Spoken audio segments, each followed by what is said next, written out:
Maravilha. Estamos todos sendo gravados. E aí, deixa eu trazer meu Paintbrush para cá. Joia. Software mais técnico de todos, a gente falando de CAD BIM, mas nada supera o bom e velho Paintbrush. Hashtag só que não. Pessoas, vocês já ouviram falar de CAD, né, de BIM e agora, né, questões algorítmicas que a gente falou na aula passada. Mas vocês já ouviram falar de uma outra sigla que é tão legal quanto, se não até muito mais legal, chamada CAM? Não. Não. Essas letrinhas são mágicas. Não. Nunca ouviram falar de CAM, né? Vocês lembram mesmo que a gente perguntou? Semana passada eu perguntei para vocês o que era CAD. Vocês se recordam do que era CAD? Computer Aided Design. Computer Aided Design. Legal. E o que significa na prática Computer Aided Design? O que ficou para vocês disso? Que é tipo um programa que ajuda você a projetar.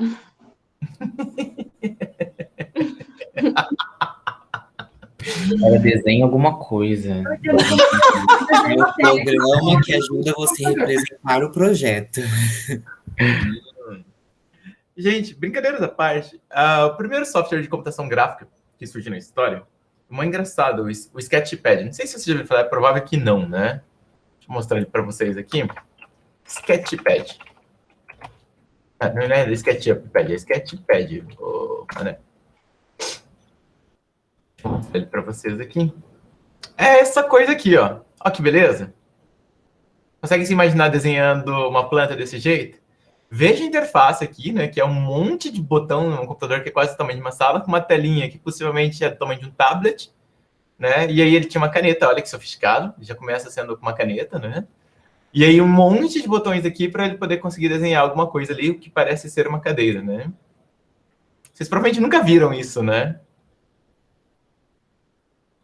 Vocês estão olhando para o primeiro computador de CAD da vida, assim, mas CAD pensando em desenho auxiliado pelo computador. Tem um vídeo aqui, deixa eu mostrar para vocês, o Sketchpad funcionando. É muito fascinante, gente, é realmente peculiar. Assim. From the very first movie of Sketchpad taken in the summer que maravilha. of 1962. So this is 25 years old. 1962, gente. Rubber bands you're familiar with, but look at what he's doing. He's pointing at the edges and saying, paramétrico. Olha. Sketchpad just figured out how to do that. Sketchpad is the first system to ever have a window. He's actually drawing on a virtual sheet of paper about a third of a mile on a side. Again, to get something he wants, he simply sketches it in roughly and then gives rules like be parallel and perpendicular. And Sketchpad figures out and solves the problems. Here the rule is collinearity, so that the dashes lie directly over the guidelines below. Sketchpad was able to solve very complicated problems in real time, involving both linear and nonlinear systems of constraints. So it was the first non-procedural programming system and considerably more powerful than the spreadsheets of today. So he's made a hole in the flange, continuously zooms back. Gente, é meio surreal, mas falar, se vocês forem pensar francamente, que isso é da década de 60, é muito surreal, assim, é muito absurdo, sabe? Uses the center of the crossbar there. É meio emocionante, assim, bom, eu acho. And then points to the edges and says, I want these to be mutually perpendicular again. Solving that forces the crossbar to change, which forces the arc to change, which gives you a perfectly symmetrical rivet. And he shows that no matter how you distort it, when he turns the problem solver on, it will come up with a symmetrical solution. And he could have made it more complicated. He could have constrained the side lengths to be ratios of each other, or tied to some other drawing in the environment.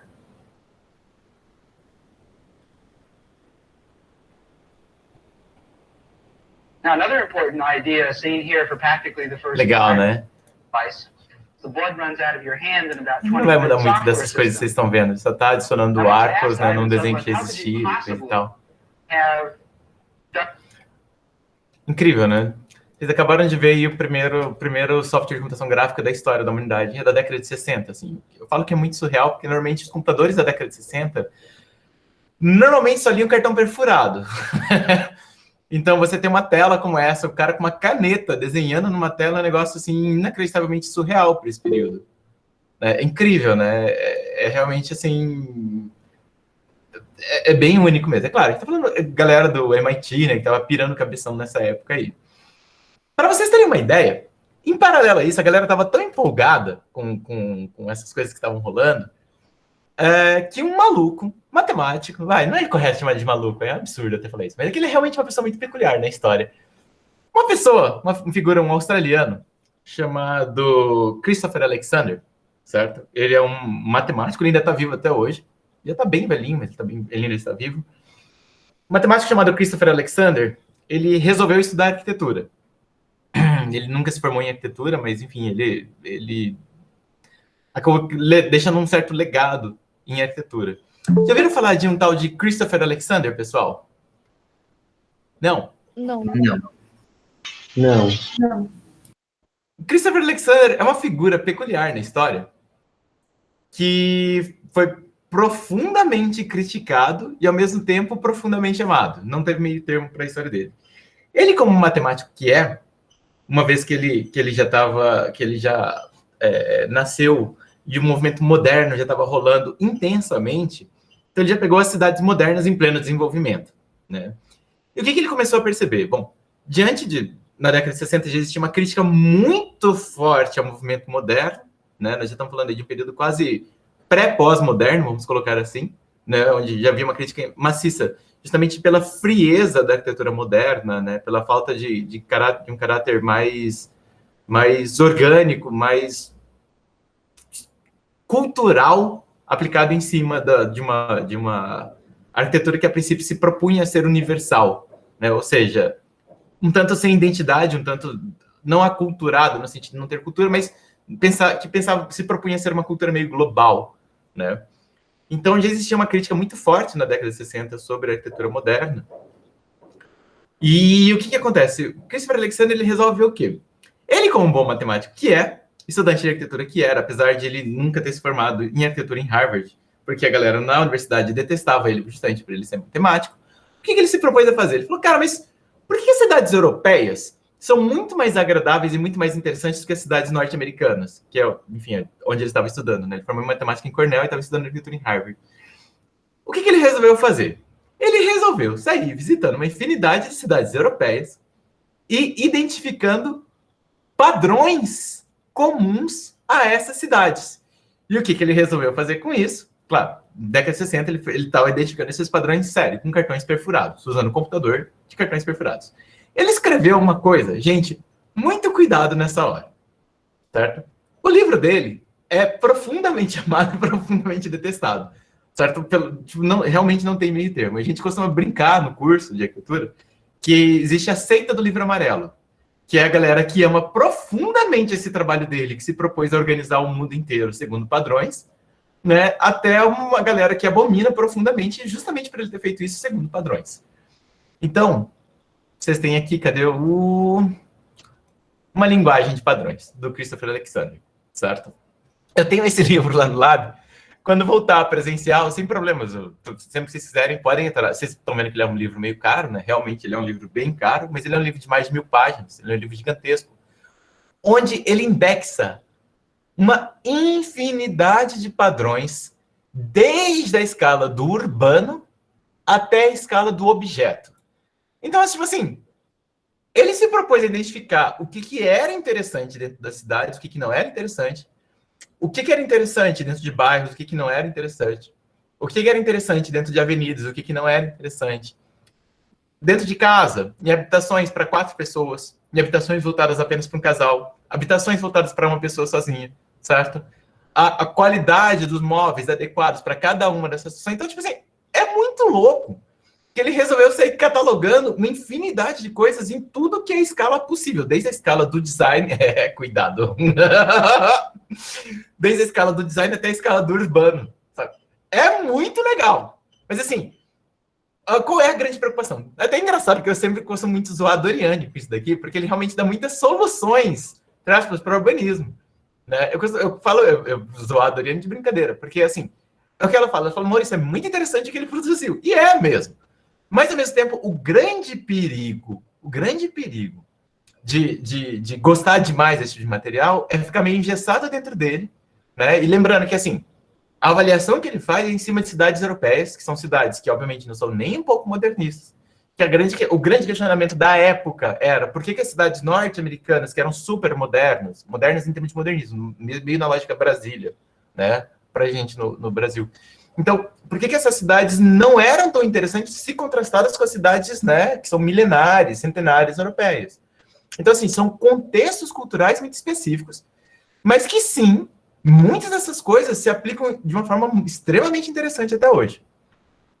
A Universidade de Cornell, que é onde ele publicou a linguagem de padrões, até hoje disponibiliza, gratuitamente aberto, esse PDF, onde vocês conseguem ter acesso a uma parte do material de uma linguagem de padrões.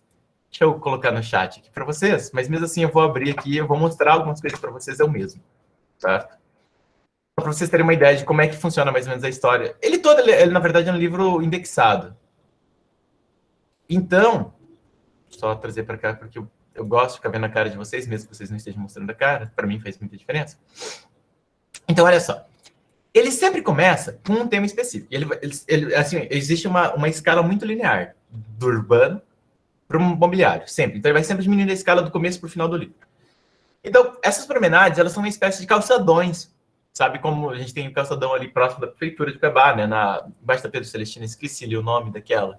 Logo abaixo da Pedro Celestino. Enfim, a rua de baixo, né? Eu não lembro o nome dela nos dias de hoje. E aí, o que acontece? Então, ele começa, tipo assim, primeiro ele começa fazendo uma discussão sobre o que ele estava identificando nessas cidades, né? E aí ele coloca aqui como ponto principal, olha, cada subcultura precisa de um centro para a sua vida pública, né? Um lugar para onde você possa ir para ver pessoas e para ser visto. Nossa, você é tão Cuiabá, né? Mas em outro contexto, né? Obviamente, é claro. Mas ele vai discutir aqui, na real, a questão e quando ele fala de subcultura, é porque ele já abordou questões de subculturas antes no livro, né? Então, mais colocando como... quando você tem uma situação muito cosmopolita, você tem normalmente nichos, né? Onde um determinado grupo de pessoas, né? Com gostos em comum, gostam de frequentar.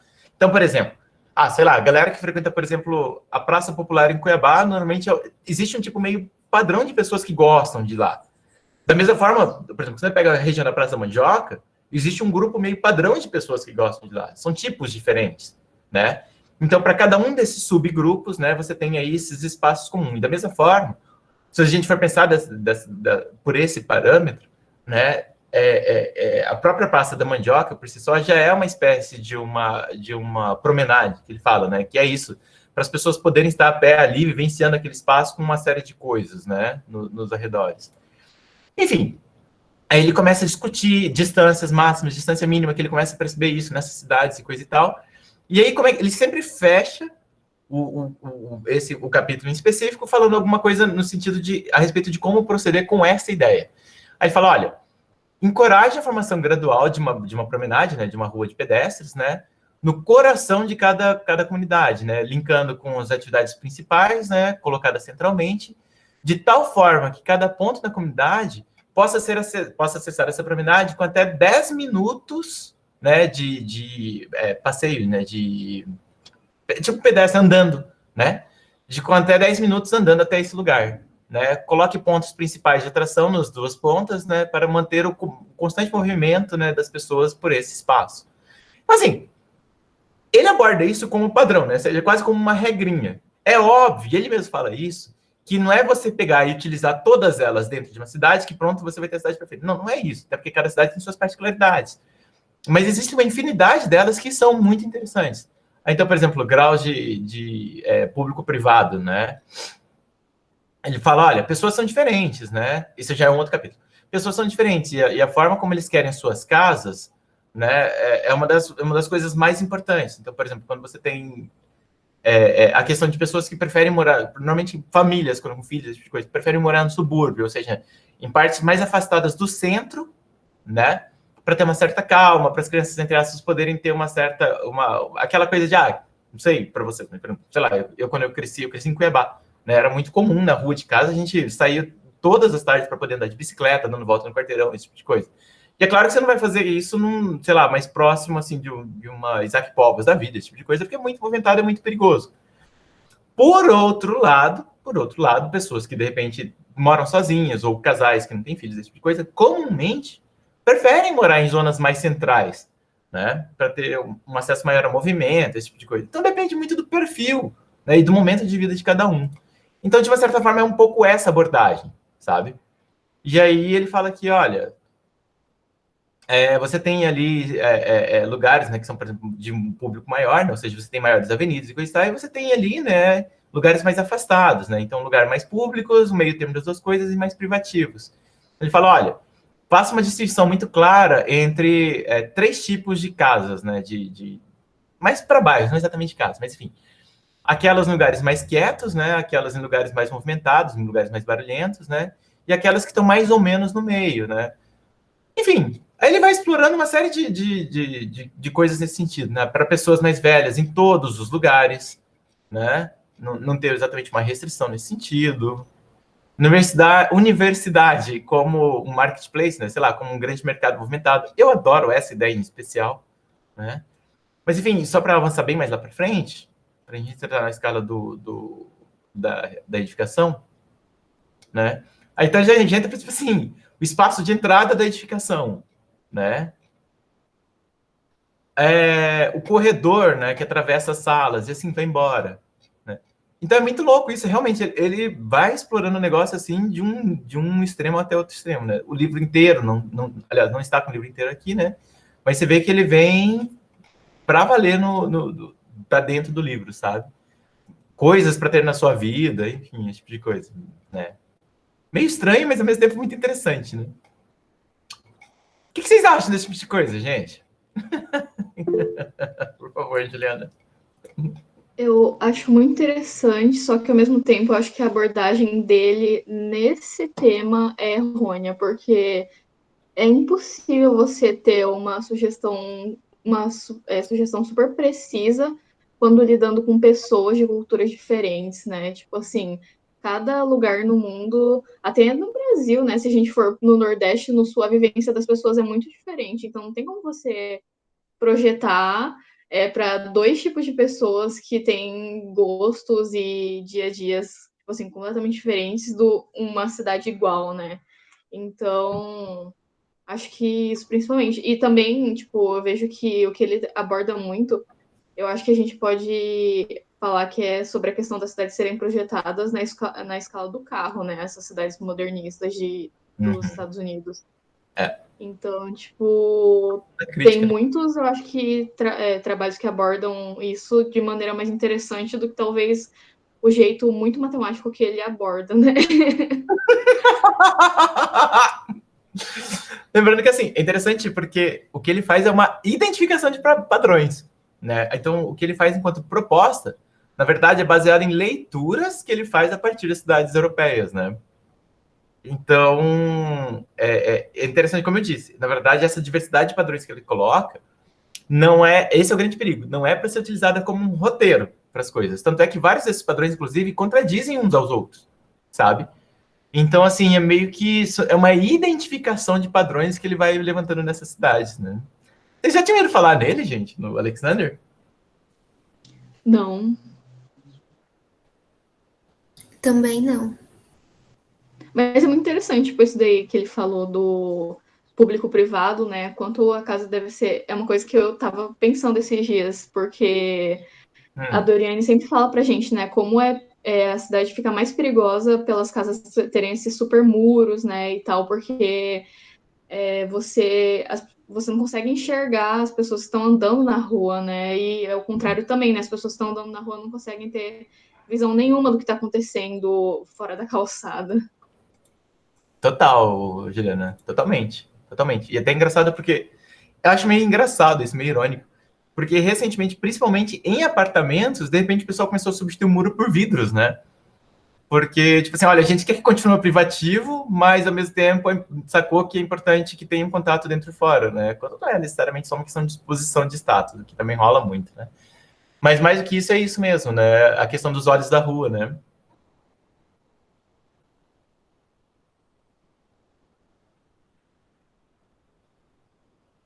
Pois, tá bom. Tem uma coisa muito interessante, eu até preciso, eu acho, na verdade, que eu até precisava digitalizar isso. Tem um livrinho eu tirei cópia, né, de uma professora que eu tive durante o mestrado, ela estudou com o próprio Alexander, né? E é muito interessante, porque ela tem um livro meio raro, que eu consegui tirar uma cópia, eu tenho uma cópia dele lá na UF, que é o seguinte, existia um concurso na década de 70, não sei se vocês já ouviram falar do concurso Prev, em Lima, no Peru. Projeto de vivenda, né, não, né? Interessante. Mas é que também vocês estão no terceiro semestre, acho que talvez em Urb 1 vocês vejam alguma coisa sobre isso. Na década de... Agora eu lembro se foi 70 ou 80, acho que foi 80, que rolou um gigantesco concurso habitacional em Lima, no Peru, para habitação de interesse social, e vários arquitetos em baita escritórios do mundo inteiro participaram, e cada um deles mandou um projeto mais interessante que o outro. Como resultado do concurso, como tava, tipo, foi super complicado para a comissão organizadora poder escolher um projeto melhor, porque vários projetos assim, eram super interessantes e eram muito diferentes. O que eles resolveram fazer? Um dos projetos mais interessantes já feitos na história da humanidade em termos de habitação de interesse social, que é, bom, ao invés de a gente selecionar o que é melhor, a gente vai separar em uma infinidade de pedaços, então, e vai executar vários deles, para, afinal de contas, ver o crescimento deles ao longo dos anos e, afinal de contas, fazer um grande estudo habitacional aqui, porque vários deles são muito interessantes. A equipe do Alexander foi, inclusive, um dos ganhadores também. Eles ganharam. Então, tem vamos colocar assim, um bairro onde vários dos projetos, onde várias das propostas dele foram, dessas propostas, né, baseadas em linguagem de padrões, foram implementadas nas edificações. Mas não somente essa, tem propostas interessantíssimas ali do mundo inteiro. Deixa eu mostrar para vocês. Depois busquem, se vocês quiserem, a respeito do Prev em Lima. Cara, vocês vão ver projetos interessantíssimos. Interessantíssimos. E não pelo Alexander em si, né, mas por uma infinidade de propostas interessantes. E o legal é que vem sendo feito acompanhamento até hoje a respeito dos produtos, né, dos resultados desse concurso, né? Enfim, eu recomendo profundamente, gente. Legal, né? Enfim. Mas aí, voltando para falar aqui, então, a gente estava falando a respeito de CAD, CAM, né? A gente está falando disso porque, se por um lado você tem a computação gráfica sendo desenvolvida a partir da década de 60, justamente nesse mesmo período você tem, na verdade, o projeto auxiliado pelo computador também sendo desenvolvido na década de 60. Mas aí, em paralelo à galera que estava pensando a respeito de CAD, nós temos CAM. Vocês nunca ouviram falar nessa sigla, pelo que vocês me falaram, é isso mesmo, pessoal? Isso. Não. Isso, nunca ouvi. Pode falar, Maria Eduarda, por favor. Professor, eu já ouvi falar sobre CAD e CAM, porque minha irmã é dentista e ela já falou que usa esse aparelho para fazer prótese dentária. Só ouvi falar de CAD e CAM por isso. Sim, fantástico, fantástico. O CAM vai permear várias das áreas do conhecimento, inclusive odontologia, medicina, arquitetura, é isso mesmo, Maria Eduarda. CAM, pessoal, é uma sigla para Computer... Ah, é isso, não sei nem escrever uma letra O, né? Tá bom. Computer Aided Manufacturing. Vocês sabem a tradução de manufacturing? Produção? Fabricação. Ai, fabricação. Pessoal, vamos pensar uma coisa. Vocês estão sentados em cadeiras, correto?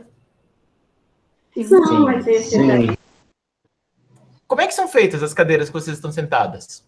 Como é que se faz? Por exemplo, Juliana, você que está com a câmera aberta. Como é a sua cadeira? Me fale, quais são os materiais que tem nela? Acho que plástico. Acho que Algum plástico. tipo de metal. E alguma espuma, com certeza, pro acendo. E tecido, né? E alguma coisa de que imita couro. Ah, tá bom. Ou seja, alguma coisa tipo, sei lá, alguma coisa que imita um couro, plástico, borracha, tecido, metal. Como é o metal que está trabalhado nela? Tem alguma torção? Não, ele é tipo. Parece um pistão, sei lá. É só no braço mesmo. E aí ele segura um pedaço de plástico que é pra você apoiar o braço. Você vai pegar aqui, por exemplo, uma das cadeiras que eu tenho aqui aonde eu estou. Por exemplo, cadeira genérica, nada de especial, certo? Tá vendo? Cadeira super normal. Olha só que interessante aqui o metal dela. Tá vendo? A gente tem aqui um tubo metálico, certo? Isso aqui é metal, né? Aí vem uma coisa curiosa aqui. Esse metal, ele tá dobrado, né? Como é que eu dobro o metal, gente?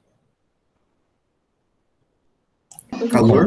Acho que é quando tá bem quente. Desculpa? Com calor. Com Com calor. calor? Nossa, Eu acho. Será que isso aqui, então, foi dobrado com calor? Vocês apostariam a vida de vocês nisso? Não. Deve ter uma força também aplicada para fazer essa dobra. Ah, uma força. Entendi. Como é essa força que é aplicada? Como é que você faz isso? Uma pessoa segura de um lado e outra segura do outro e alguém vai no meio e empurra? Como é que é isso? Ah, eu acho que não. Acho que é com ferramenta, né? Com martelo, não sei. Fantástico. O assento aqui... Deixa eu parar de compartilhar minha tela para poder mostrar isso aqui maior para vocês. Ok. E aí, deixa eu dar um pin na minha imagem. Pronto. Então, olha só. O assento aqui agora. Esse assento, ele é de plástico, certo? Vocês sabem o que é plástico? A composição não, mas. Eu ia falar, plástico existe? É algo feito de petróleo. Fabricado. Eu acho que é fabricado, não? Ah, agora esqueci das aulas de química agora. Já ouviram falar de polipropileno, acrílico? No final das contas, plástico é um negócio que não existe, né? Plástico é uma palavra muito genérica para uma infinidade de materiais derivados do petróleo, né? Sim. Inclusive, tá tendo um monte de Lembro das aulas de química. conversa sobre isso lá em Maceió, né? Como é que é? Dessas questões. Tá tendo umas questões lá em Maceió, porque tá... como fala? Tem vários bairros que estão sendo soterrados por conta de uma empresa que tira sal de lá para fazer plástico. Eita, que chato. Não tá interessante. Se puder mandar no grupo, depois até me interessa bastante, Thiago, por favor. Beleza, posso mandar sim. E aí, gente, como é que eu faço para um monte de líquido preto, que é o petróleo, virar alguma coisa tipo isso? Você vai, eu não sei se é o nome, é refinando e você vai retirando os subprodutos do petróleo. É uma coisa assim. Você vai retirando os subprodutos e aí junta depois, não sei. E depois a gente pega uma forma tipo de gelo, coloca num refrigerador gigantesco e aquela coisa, aquele líquido vira uma peça sólida como essa? Ah, eu acho que não, acho que tem que derreter. Não sei, derrete e molda. Ai, não sei, né? Molda com calor. Tranquilo, Roberto, sem problemas. Alguém quer dar algum chute a respeito? Alguém já viu como é que se faz alguma coisa de plástico? Cara, é incrível isso, né? Não, gente, não é problema nenhum, mas realmente, se vocês pararem para pensar, é realmente interessante. Eu tô falando de uma cadeira, mas se vocês forem olhar para as mesas, vai ser a mesma coisa. Se vocês forem olhar para as lâmpadas, vai ser a mesma coisa. Se forem olhar para a luminária, vai ser a mesma coisa. Não é? Pode falar, Rafael, por favor. Rafael? Acho que deve ter levantado a mão sem querer, então. E aí, gente, como é que a gente faz uma mesa? Uma mesa de madeira simples. Começa daqui atrás, por exemplo. Que é só madeira. Ah, esse aí é mais fácil. Esse aí você vai... Pensa que você vai... não lapidando, mas você vai... Pera. Vai, Ju, me ajuda aí. Então, eu acho que primeiro a gente tem que decidir o design, né? Todas as medidas. Primeiro a gente tem que decidir o design da mesa que você quer, né? Todas as medidas, né? Altura, profundidade, o material, porque a gente pode, hoje em dia, trabalhar com MDF, né? Não só madeira. Então, se for madeira, no caso, eu acho que é que nem o Roberto estava falando. Agora, se for MDF, você tem que ter as medidas bem mais específicas, porque já é cortado aí na máquina, né? Então, aí depois você tem que decidir que material você vai revestir, porque o MDF normalmente não é deixado no seu material bruto, né? Acho que é alguma coisa nesse sentido. Vocês fazem uma ideia de como é que lâmpadas são feitas? Incandescentes. Vamos pegar as mais simples, incandescentes. Eu falo soprando vidro, mas acho que atualmente não mais. Tem que moldar Uma o série na vidro. Netflix que se chama Vidrados, que é uma competição de vidro e é muito legal. massa. Aham. Mas e aí, gente? Ela tem vácuo no meio, a lâmpada incandescente, não tem? Vocês sabiam disso, né? Se ela não tiver vácuo, ela queima muito rápido, né?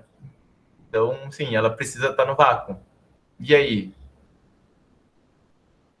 Ela tem uma base metálica que é em formato de rosca, né? E aí ela tem um filamento de tungstênio ali no meio, né? Imagina juntar isso tudo, deve ser muito tranquilo, né? Quando você pega uma fluorescente, então, você tem ali Deixa eu lembrar agora qual era o pó químico que estava ali dentro. Pó ou é vapor de mercúrio? Não, é pó de mercúrio? Que quando estimulado com descarga elétrica, ele começa a produzir luz, né? Ou a lâmpada LED, no caso, a lâmpada LED é pior ainda. A lâmpada LED, não sei se vocês sabem, mas LED é um circuito eletrônico, né? Não tem como existir se for de outra forma. Então, se por um lado você tem as lâmpadas incandescentes, as lâmpadas incandescentes super consomem energia elétrica, né? Assim como, de repente, a fluorescente, se comparada a LED, consome muito mais. Só que a gente não para lembrar que as LEDs são todas de plástico, né? E mais que isso, as lâmpadas de LED, elas são circuitos eletrônicos. Um LED nada mais é, na verdade, do que um resistor. Não sei se vocês lembram disso no ensino médio, se vocês tiveram isso no ensino médio, né? Mas, então, na prática, o LED é um tipo específico de resistor que produz luz em decorrência do consumo de energia. Fala, Roberto. Não, nada, ia falar que ter a gente teve. O difícil é lembrar agora. Não lembro de nada. Né, tudo bem, relaxa. Eu tô provocando vocês com essas coisas, porque, no fundo, isso tá no coração do que na verdade, de tudo. Tanto do que é aula de computação gráfica agora, quanto vai ser de semiótica depois de amanhã. Né, que é o coração de como o mundo é feito nos dias de hoje. E é muito louco como a gente perdeu completamente o contato a respeito de como se fabrica qualquer coisa. Pode falar, Juliana, por favor. Professor, acho que a gente vive numa sociedade atual que as crianças acreditam que o leite vem da caixinha, então é muito difícil saber a origem, né, o método de produção. É muito louco isso é muito surreal. E sabe o que eu acho mais interessante? Quando a gente não tem a menor consciência de como as coisas são feitas, fica trilhões de vezes mais difícil a gente projetar alguma coisa. Se isso vale para o pessoal do design profundamente, que trabalha com produtos, né? Vale profundamente para nós da arquitetura, que não temos a menor ideia de como é que as coisas são feitas, desesperadoramente, assim. Para vocês terem uma ideia, por exemplo, as indústrias tomaram... Gente, é tão louco o que aconteceu por causa da Revolução Industrial, né? E é meio... Eu sei que, puta que saco, ele vai falar de novo de Revolução Industrial, mas, gente, parem para pensar o seguinte. Se você não tem uma indústria para fabricar tijolo, como é que você constrói? Gente, indústria, a gente está falando do século XVIII, século XIX, principalmente século XIX, né? Durante o século XX, isso se tornou padrão. Se tornou tão padrão a ponto de a gente ir numa loja que vende tijolos para a gente comprar tijolos, né? Porque, tipo, tem uma indústria que faz tijolos. Se você não tem uma indústria que faz tijolos, ou seja, como é que você fez tijolo nos outros 3.000 anos de existência da humanidade, onde se fazia tijolos, mas você não tinha uma indústria? Como é que você faz tijolo? À mão. Era tudo manual. E eu acredito que não tinha um padrão, cada um fazia numa medida, eu acho, não tinha uma coisa padronizada. Para vocês terem uma ideia, antes de você construir uma edificação, passava-se até 7 anos fabricando só os tijolos que seriam utilizados na própria edificação para construí-la. O primeiro passo é você ter um material, e você não tem uma loja que vai te vender tijolo, você não tem uma loja que vai te vender cimento. Percebem? É como a gente pensa, o exemplo que a Juliana falou com relação às crianças da caixinha de leite é muito perfeito, porque, gente, é muito engraçado ir no supermercado. Quando vocês tiverem a oportunidade de ir no supermercado da próxima vez, se propõe a gastar um certo tempo olhando para os produtos que estão no supermercado, né? No arroz que está ensacado, claro, o arroz não sai de uma árvore, né? Porque, para começar, em geral, tem um arroz arbóreo, mas em geral o arroz vem de lamaçal. No Brasil, por exemplo, planta-se arroz basicamente no Rio Grande do Sul. Quase todo o arroz do Brasil é importado, né? Que é importado do Sudeste Asiático. Até por isso, inclusive, que ele disparou de preço durante a pandemia, porque o Vietnã, que é o maior produtor de arroz do mundo, falou, opa, minha população vai precisar. Não, vai ficar com a minha população. O que acontece? O preço do arroz subiu no mundo inteiro, né? E, claro, o arroz tem palha em volta. Para quem consome arroz integral, sabe mais ou menos o que eu estou falando. Então, tipo assim, cara, você pega um saco de arroz, é a coisa mais surreal do mundo, um saco de arroz. É muito surreal. Porque você tem uma indústria que é responsável por tornar o arroz o que a gente vê ele como esse grão branquinho, quase transparente. Cara, isso não existe, gente. Isso não existe.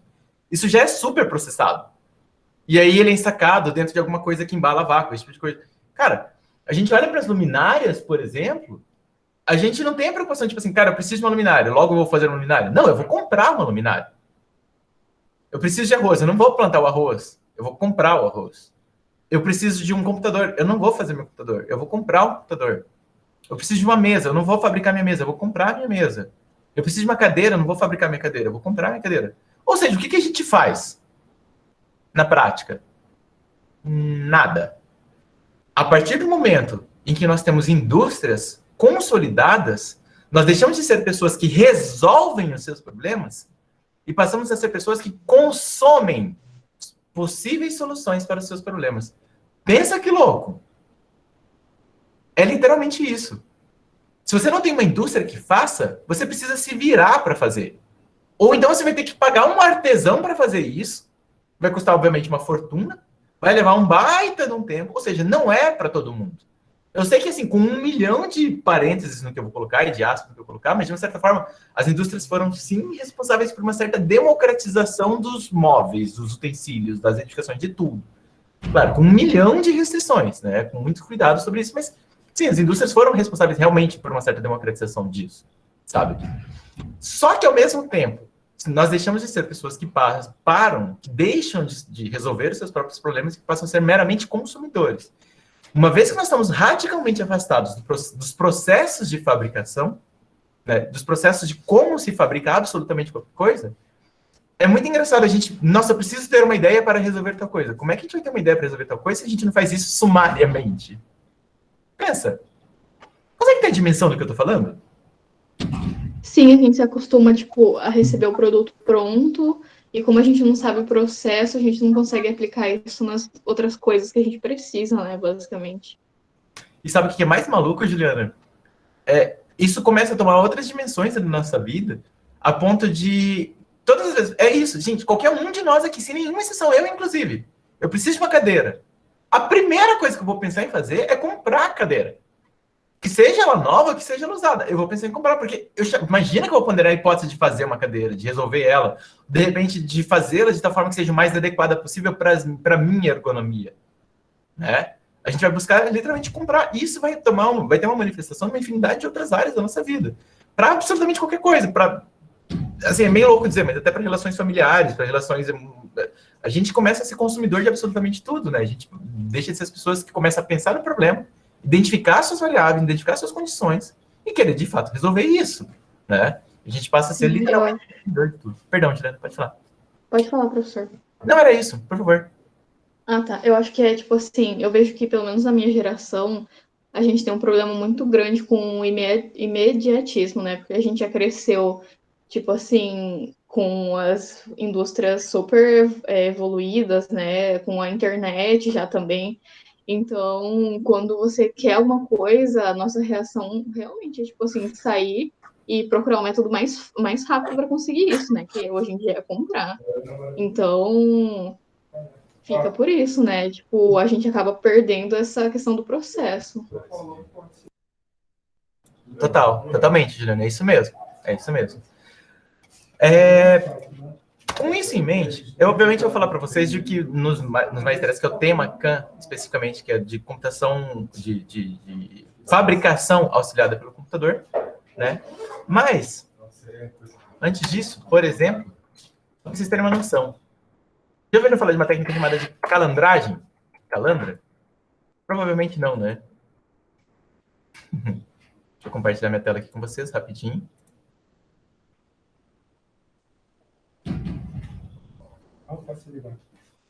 Pode ficar à vontade, meu cara. Olha só. Aliás, mentira, deixa eu mostrar esse outro de calendário, que ele é um pouco mais prático. Ó. Vocês têm aqui, por exemplo, isso é uma calandra, gente. Ela é uma máquina que tem esses 3 eixos, onde todos eles vão estar recebendo essas polias, que são uma espécie de uma guia em U no meio delas, certo? O que ele está fazendo aqui agora é colocar as guias, travar essas guias, certo? E aí, essa do meio vai ser responsável por definir a curvatura que o metal vai ter. Olha só que interessante.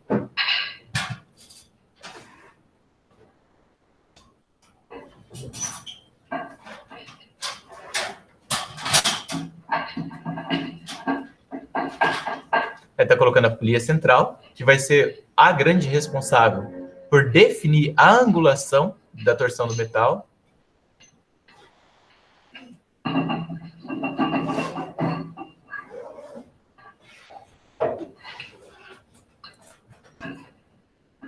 E aí, olha só. Conforme ele coloca a altura, né, ele rotaciona a altura aqui desse eixo, olha só, vai estar atravessando ali dentro, não tem nenhum tipo de processo de aquecimento, pessoal, é puramente mecânico.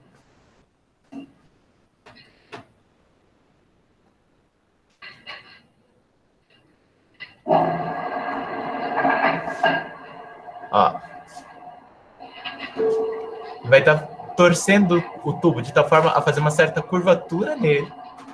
Depois que ele terminar de fazer essa primeira curvatura que é leve, ele vai abaixar um pouquinho, vai passar de novo, ele vai cada vez curvando mais. Ó.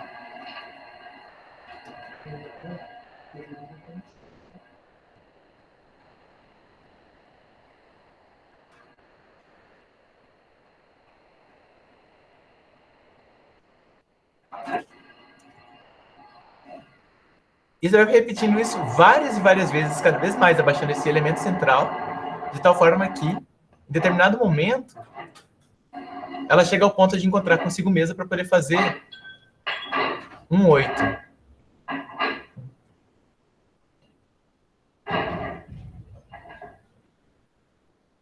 Um 8 não, desculpa, um círculo. E tá lá, ela totalmente torcida, fazendo um aro perfeito de metal. Para vocês terem uma ideia, em analogia a uma calandra, por exemplo, o que acontece? A gente está vendo aqui o cara, olha, a cada uma dessas passadas, ele vai lá, terminou de passar, ele vai lá e desce esse eixo aqui, liga o motor para ele passando de novo, aí desce mais um pouco, liga o eixo para o motor ir passando de novo. O que acontece? Bom, esse movimento que ele está fazendo é perfeitamente programável. Aqui a gente tem, por exemplo, um equipamento chamado de wire bender, que ele faz isso eletronicamente controlado por um computador. Então você tem aqui esse eixo, né, que é responsável por fazer a torção.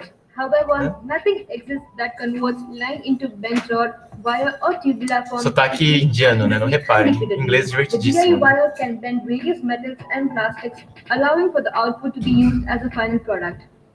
Additionally, the build volume is limited only by the length of the wire.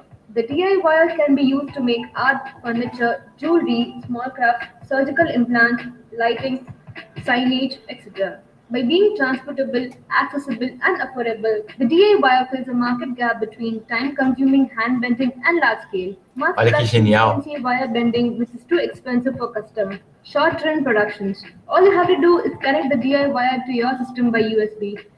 Draw the desired shape on the software and agora só para aí, minha gente. É que ela faz, ela torce, enquanto o motor linear é responsável por dizer o comprimento, qual é o comprimento que ela vai estar atravessando, depois a outra vai ser responsável por fazer a dobra, atravessa mais um pouquinho, faz a dobra. Incrível, né? Provavelmente vocês nunca tinham visto nem o processo mais rudimentar que é a calandra de fato, muito menos a calandra eletrônica, né? Imagino eu. Não? Não. Eu já vi uma que era de fazer corrente, que ele vai dobrando e aí, no caso, ele tem que dobrar e, ao mesmo tempo, encaixar o outro, né? Não encaixar, mas fazer um dentro do outro. E aí, também, é tipo isso, bem legal de assistir. Gente, vocês já viram falar de manufatura digital aditiva? Então, nunca ouviram falar também de manufatura digital subtrativa, né? Ah, você falou isso naquela visita do Lab. Só que eu nem lembro mais. Sabe o que eu falei? Qual foi a mentira que eu contei para vocês naquele momento? Eu não sei, eu nem lembro mais. Tanto tempo, Maurício. Gente, manufatura digital aditiva. Manufatura, porque trata-se de um processo de fabricação. Ou seja, não é alguma coisa que é manual, que é artesanal, mas que segue uma lógica da indústria, certo? Digital, porque ela é necessariamente guiada por um computador. Ou seja, você tem um computador coordenando o processo da fabricação, certo? Aditiva, porque ela funciona adicionando camada após camada. Alguma coisa que fabrica através de um computador, adicionando camada após camada. Isso parece familiar para vocês de alguma forma? Vocês conseguem ter uma ideia do que eu estou falando? Impressora 3D? Viva! Sim, estou falando justamente todos os processos que nós conhecemos vulgarmente como impressoras 3D, na verdade, são equipamentos digitais de manufatura aditiva. Todos os sistemas que chamamos de impressão 3D, sem nenhuma exceção, eles funcionam adicionando camada após camada. Uma infinidade de formas, mas sempre pela adição de camadas. Então, por exemplo, quando a gente pega as impressoras... Vocês já viram uma impressora 3D na frente de vocês? Algum dia na vida, assim? Já. A sua. A minha não conta. Tá, vamos lá. Fora do Lab, vocês já viram em algum lugar na vida assim, uma impressora 3D? No Lab, não. Fora do Lab, não? É mesmo, gente. Que interessante. Eu achei que era comum que todo mundo Na tinha. verdade, acho que naquelas lojas de informática eles vendem umas impressoras 3D pequenas, né? A Cadre mesmo, que agora vende Flash Forge dentro da Cadre. Não sei se vocês já viram. Sim, acho que lá eu vi. Fora do Lab, gente, só para ter um parâmetro, ergue a mão, por gentileza, quem já viu uma impressora 3D.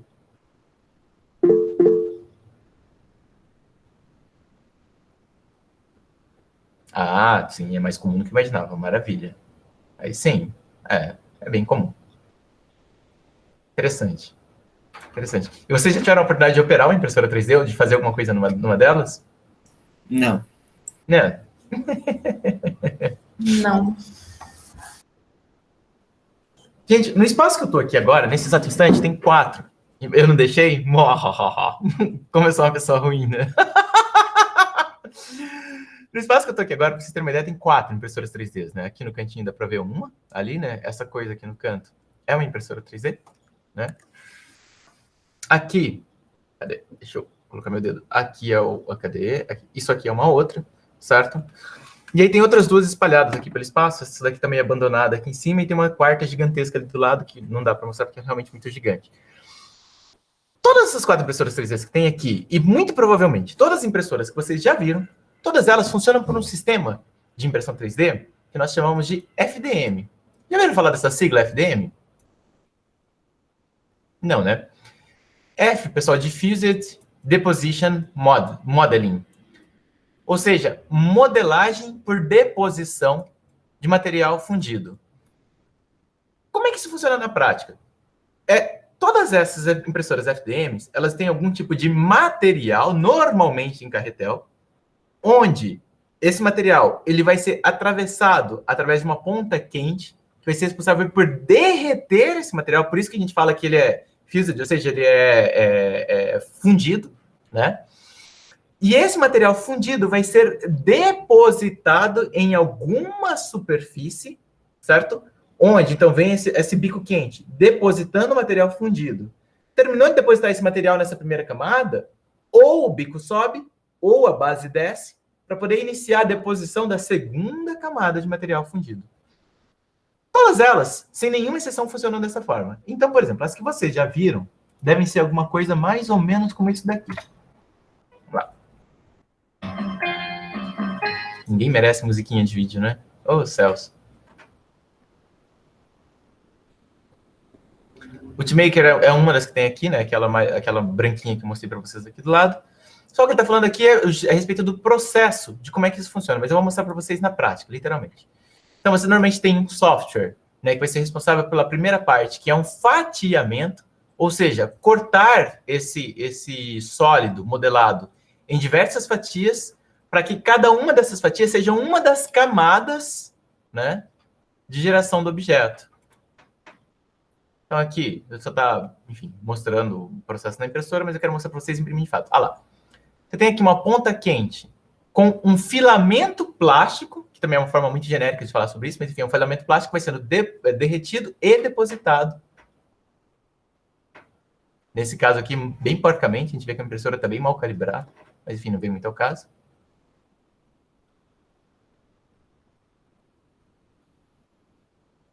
Ele vai literalmente depositando camada após camada, né?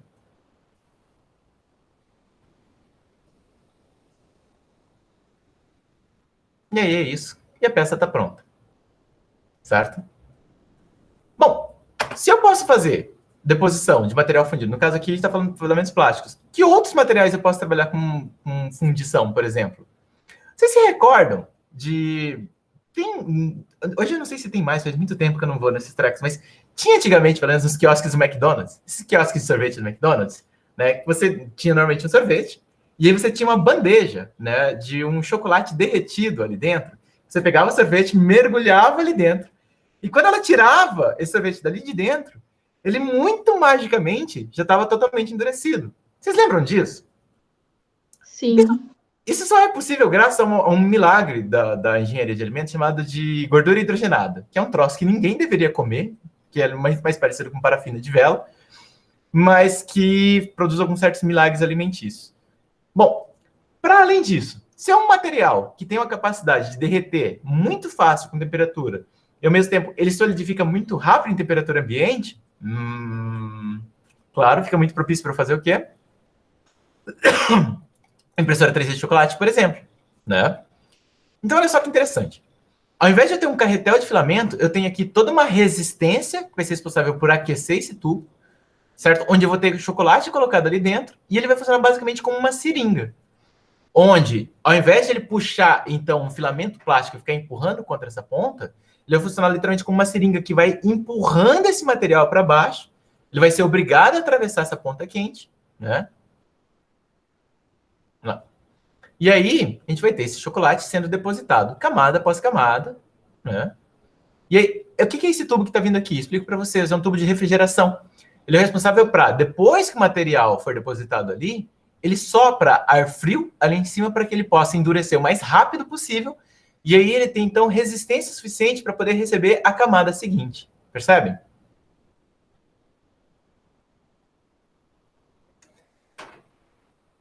Claro que isso é possível.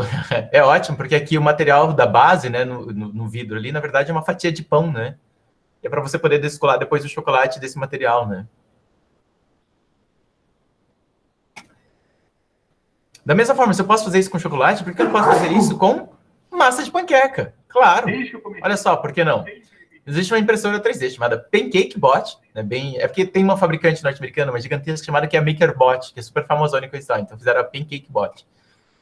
Qual que é a PancakeBot? Da mesma forma. Olha só. Pode pular essa parte aqui que ele... ninguém merece, né? Olha lá, mais uma vez. O que acontece com ela? Você tem aqui esse recipiente que é responsável por receber esse material de panqueca, né? Com esse canudo ali em cima, que vai ser responsável por pressão de ar para poder empurrar a massa de panqueca para baixo, né? Por uma válvula. Ele vai colocar ali a massa de panqueca ali dentro, né? O que a gente tem aqui, na verdade, é uma grande assadeira, né, que obviamente vai esquentar e na hora que o material da panqueca entrar em contato com ela, imediatamente ela vai solidificando, igual uma panqueca mesmo, né? E aí, o que acontece? Vai, meu filho.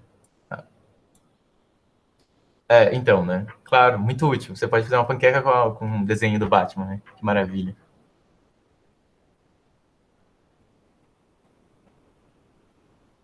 Fantástico para criança, né?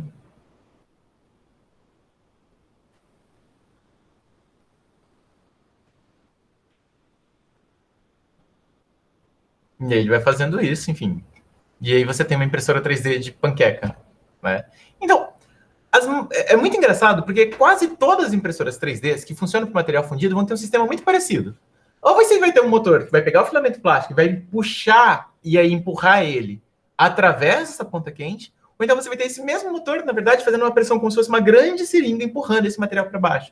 Para vocês terem uma ideia, quando a gente fala, por exemplo, de impressoras 3D de célula, né, que trabalham normalmente com... Na verdade, eles trabalham colágeno, certo? Normalmente o pessoal utiliza algum tipo de célula-tronco dentro desse material com colágeno.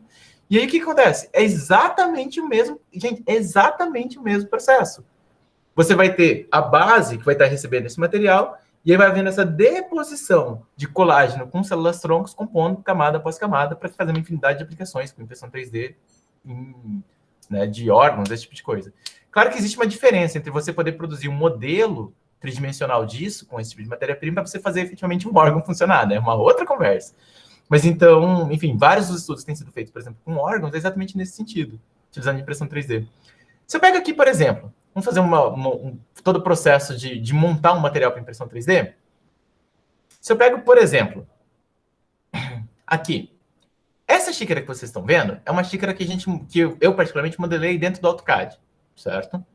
É uma xícara como outra qualquer, como qualquer coisa que vocês tenham modelado em computação gráfica 2, ou que vocês tenham modelado, de repente, para projeto 1, uma coisa nesse sentido. Se vocês fizeram uma modelagem em 3D, beleza, esse material que vocês fizeram dentro de algum software tridimensional pode ser importado para um software como esse, nesse caso aqui é um software livre, software grátis, que é o Cura, certo? Onde um sólido modelado foi trazido para dentro dele. A partir daí, eu tenho uma infinidade de definições aqui que são muito importantes, como, por exemplo, a espessura da camada. Se eu vier aqui, por exemplo, espessura da camada está em 0,2 milímetros, ou seja, a cada milímetro eu vou ter 5 camadas de material fundido, certo? Isso significa dizer que a cada centímetro, então, eu vou ter 5 vezes 10, eu vou ter 50 camadas dentro de 1 centímetro. Uma vez que eu defina essas especificidades para o qual a impressora vai estar cumprindo, eu venho aqui, por exemplo, no botão Slice, por exemplo. O que ele faz aqui agora é um fatiamento, camada após camada, baseado nessas configurações que eu dei para a máquina, né? Ele me mostra que vai levar cerca de 9 horas e 16 minutos para produzir isso, segundo as configurações que eu trouxe. Então, quando eu clico aqui em Preview, olha lá, ele está me mostrando aqui que serão feitas 387 camadas para poder produzir essa xícara aqui. Deixa eu recuar elas aqui para baixo. E aí, ó, primeira camada. A impressora vai começar fazendo o perímetro externo, depois fazer ali o desenho interno, né, do nome do lab, né? Fez isso tudo na primeira camada, segunda camada. Ela vai estar fazendo isso daqui. Ele me mostra aqui exatamente o que a impressora vai estar fazendo em cada uma dessas camadas. Percebam que não faz sentido, por exemplo, fazer um material totalmente sólido, não tem porquê. Ela cria uma estrutura interna para poder dar resistência nesse material. Parece uma treliça metálica, né? É mais ou menos essa ideia mesmo. Para poder dar resistência no material, ao mesmo tempo gastar bem menos material, fazer muito mais rápido e conseguir basicamente a mesma aplicação. Isso em absolutamente todas as camadas, até a camada final ali em cima. Ok? Sabe uma coisa extremamente interessante? Vou pedir aqui para esse software salvar esse arquivo, salvar aqui, por exemplo, na minha área de trabalho, e a gente vai abrir esse arquivo para vocês poderem dar uma olhada dentro dele. Vocês vão rir muito. Deixa eu abrir um bloco de notas aqui. E abrir esse arquivo para a gente dar uma olhada dentro dele. Olha só que fascinante, gente. É tudo um grande script que literalmente diz para as impressoras o que elas devem fazer. Claro, aqui baseado na impressora que está aqui à minha disposição, né? Mas se eu for olhar aqui, olha só que interessante. O que ela está fazendo aqui, principalmente quando começa para valer, é dar coordenadas em X e em Y, e o quanto que a extrusora, E é do motor de extrusão, o quanto que a extrusora deve ejetar de material. Ele vai fazendo isso para cada uma das linhas que vai sendo traçada dentro de uma mesma camada. Quando eu termino essa camada, o que eu vou perceber aqui? Deixa eu chegar numa situação para vocês poderem identificar aqui a mudança da camada. Ó. XY extrusora, XY extrusora, XY extrusora, ainda XY extrusora, que vai coisa pra caraca, né? Mas, enfim, em determinado momento, eu vou ver isso daqui mudar. Vou procurar aqui. Ah, tá lá. O que acontece em determinado momento? ele tem uma mudança no eixo Z, ou seja, eu terminei uma camada, ele sobe um pouquinho no eixo Z, e aí, mais uma vez, ele começa de novo todo o processo de estar fazendo a extrusão dentro dessa camada inteira. Ou seja, isso aqui é totalmente programável até no braço, se vocês quiserem. Vocês podem simplesmente dizer quais são as coordenadas x, y, e o que a impressora vai estar fazendo é interpretar esse material que está sendo dado para ela, certo? E levando o bico quente para cada uma dessas posições. Meio maluco, né? Na verdade, assim, é muito mais simples do que parece. Não é nada de outro planeta, não. Na verdade, quando você começa a entrar nesse universo, você vê que essas coisas são bem palatáveis, inclusive. Essas impressoras, pessoal, das quais nós estamos falando, né, essas impressoras FDM, que são as mais acessíveis, né, enfim, as FDMs, não escrevi aqui a sigla inteira, mas massivamente elas têm dois tipos básicos de filamento. A gente utiliza massivamente os filamentos que a gente chama de PLA, que é um ácido como é que é? Isso, ácido polilático, que ele normalmente é feito principalmente a partir de carboidratos de milho, tapioca, tapioca, palha de cana-de-açúcar, ou seja, materiais que a gente quase não tem aí em Mato Grosso, né? Mas o que a gente faz? A gente pega esses materiais, exporta para a China, ela produz os filamentos e manda de volta para a gente. Massa, né? O segundo tipo de material que é mais utilizado nessas impressoras é fantástico, né, Thiago? Nem te conto quanto isso me dá um ódio profundo por dentro. Porque em Mato Grosso, principalmente, a gente produz absolutamente todos os materiais que são a base para poder produzir o PLA, que é um dos filamentos mais utilizados. Pois é, só que não, né? Hashtag. Se a gente efetivamente tivesse indústrias, de fato, e não uma preocupação com commodities, a gente podia estar produzindo filamentos e exportando para o mundo inteiro. Mas quem se preocupa com isso, afinal de contas, não é mesmo? Enfim. E aí nós temos o ABS, que é o segundo filamento mais utilizado dentro dessas impressoras 3D de filamento, né, ou seja, impressoras FDM, que aí é a base de petróleo. Por que, afinal de contas, a gente tem um material tão utilizado quanto o PLA, por que a gente ainda tem filamentos à base de petróleo? Explico para vocês. Eles são um pouco mais baratos do que os filamentos de PLA, só que eles têm uma resistência mecânica superior ao do PLA.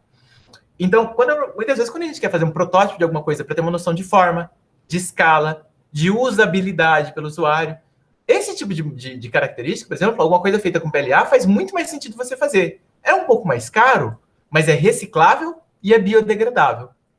O ABS não é nem um pouco reciclável e nem um pouco biodegradável, mas você consegue fazer produtos finais com ele.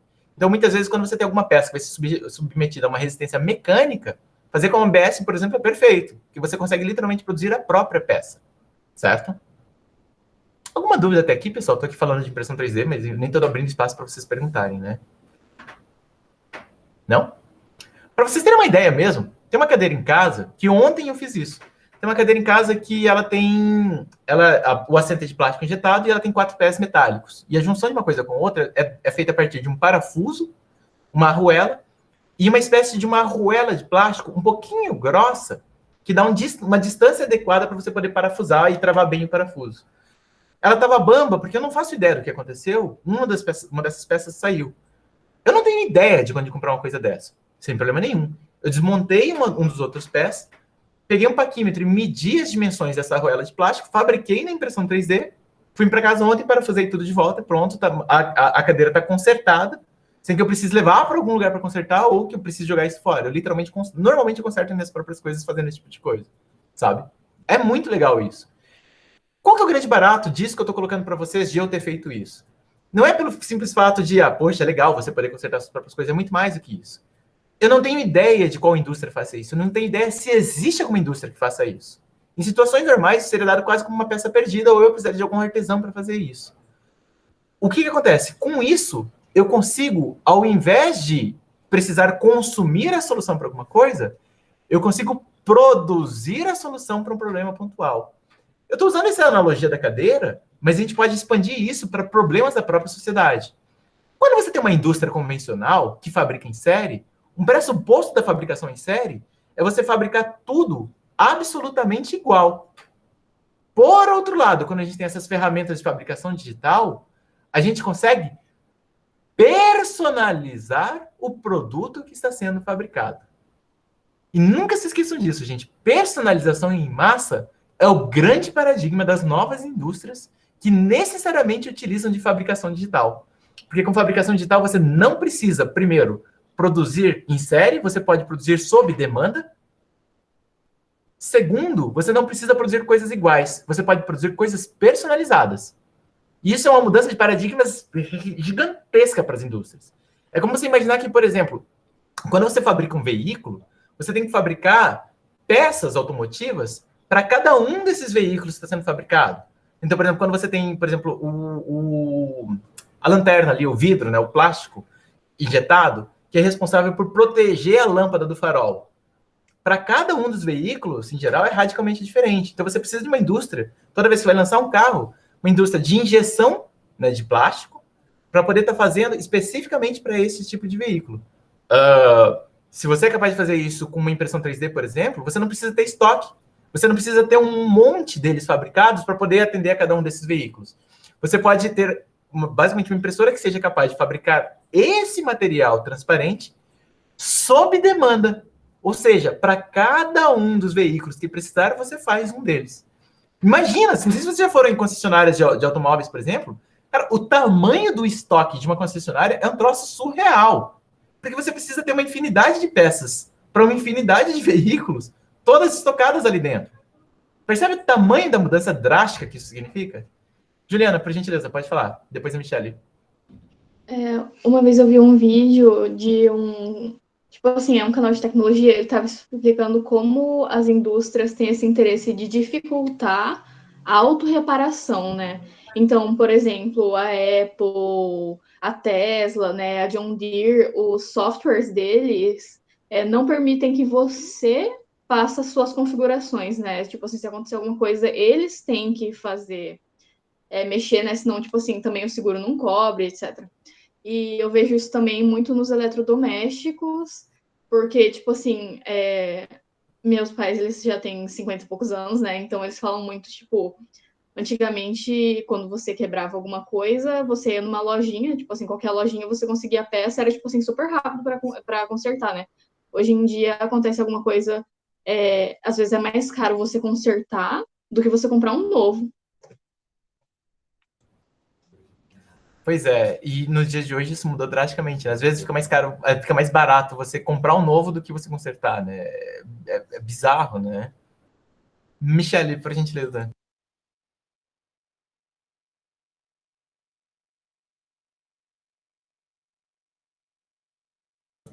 Ou não. Então tudo bem. Que eu deve ter levantado a mão. Falou, fez lembrar muito também da lâmpada, porque, se eu não me engano, já descobriram um jeito que a lâmpada não queima. Não sei que lâmpada que era. Sim. Só que devido ao... Se a gente conseguisse comprar essas lâmpadas que duram para sempre, infinitamente, não teria mais quem comprasse lâmpadas. Então, eles colocam uma vida útil.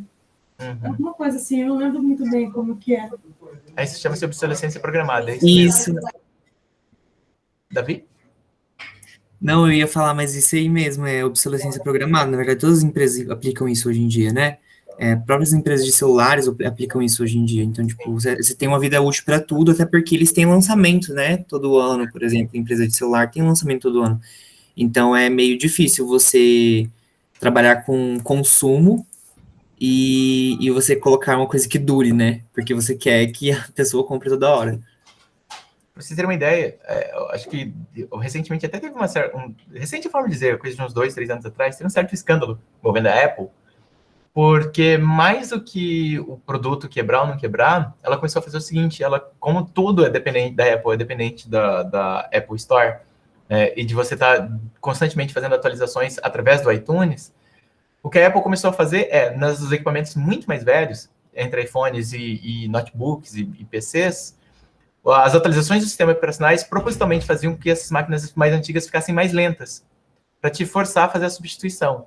Isso deu um bafafá do inferno, né? Porque, tipo assim, cara, isso é o mais nojento do que pode se pensar enquanto nojento em termos de obsolescência programada, né?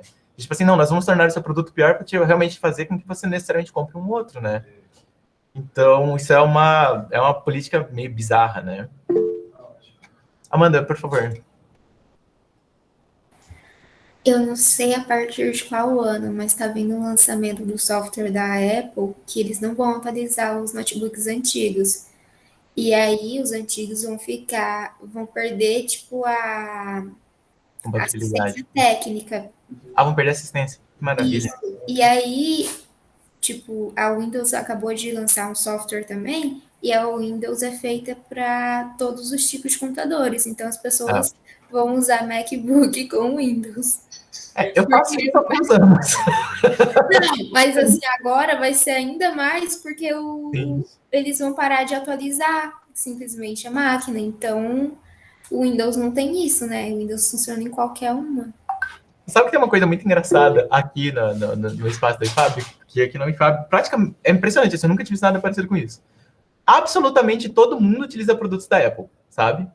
E é muito engraçado, porque, tipo assim, o Apple que eu tô utilizando aqui agora, na verdade, sim, a primeira coisa que eu fiz foi formatar e instalar o Windows, né? E é muito engraçado, porque absolutamente todo mundo quer me matar por isso. Eu falo, cara, é justamente essa questão, de, tipo assim, independente de qualquer coisa. Primeiro, não acho que o Windows seja maravilhoso, não é esse o ponto, tem uma infinidade de problemas. Mas, normalmente, os problemas que eu tenho com ele, eu tenho como buscar formas de resolver. Os sistemas operacionais da Apple são terrivelmente travados, é um troço bizarro. E da mesma forma no Android. No Android, você normalmente, quando você tem algum problema, você normalmente consegue buscar formas de resolver. É também engraçado, não sei se vocês viram, o Gui estava sentado aqui atrás. Ele é designer, né? E a gente fica brincando muito aqui, porque ele também usa a Apple. Mas é mais engraçado, porque eu uso um segundo monitor aqui. Esse Apple que eu estou usando está rodando Windows. Eu uso um segundo monitor aqui para poder trazer uma série de coisas aqui para as telas, para poder coordenar a aula sem o menor problema. A gente foi tentar ligar o segundo monitor no Apple rodando no macOS. Cara, simplesmente não funcionou e ponto final. A gente desistiu e é o que tem para hoje, sabe? É, tipo assim, você não tem o que fazer. Pensa que bizarro, né? A gente simplesmente não colocou um segundo monitor para funcionar. Essas coisas me deixam muito enlouquecido com a Apple. Mas isso é realmente uma política da empresa, né? Acho que a grande questão é que, tipo assim, normalmente, para quem normalmente consome alguma coisa da Apple, o ideal normalmente é você consumir o ecossistema inteiro. Você ter o iPhone, você ter se for usar um pad, o que seja o iPad, então, tipo de coisa, porque para que eles todos funcionem conjuntamente. Porque se você tiver, por exemplo, um Android no meio dessa história toda, normalmente você vai ter problemas, né? Pode falar, Juliana, por gentileza.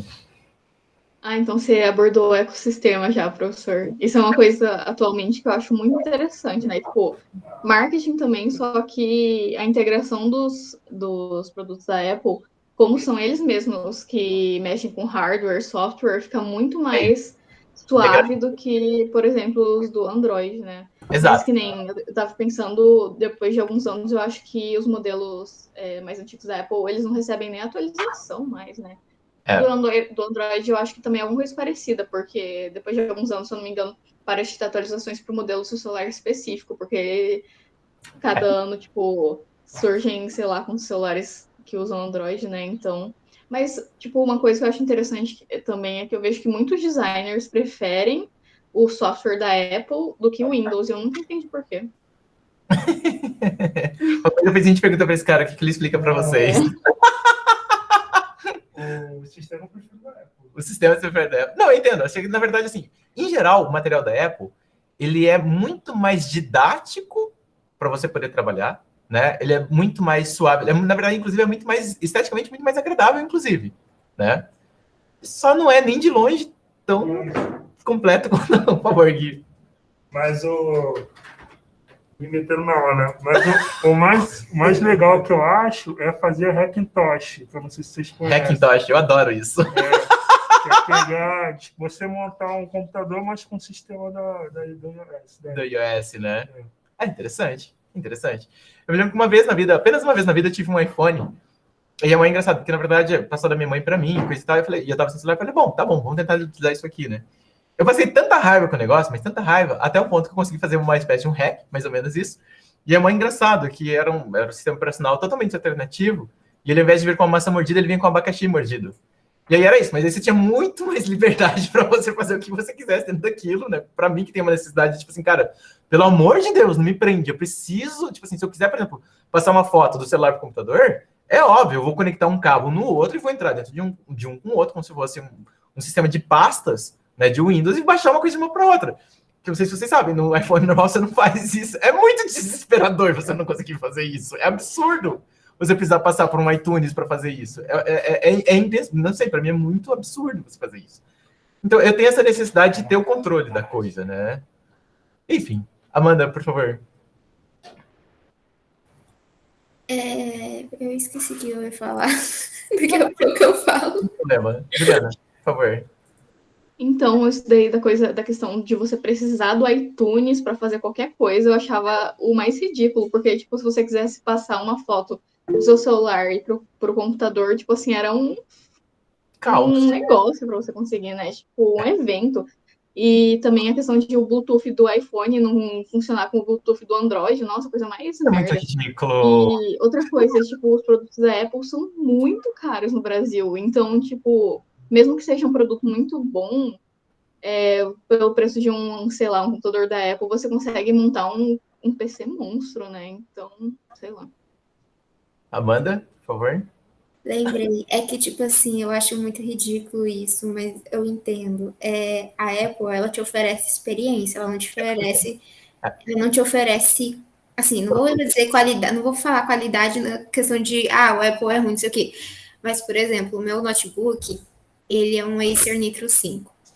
Ele não é bonito, ele não tem, tipo, uma super carcaça, mas ele tem uma placa de vídeo, que é o que eu queria. A minha mãe tem um MacBook, que ele é lindo, ele é, né, levinho.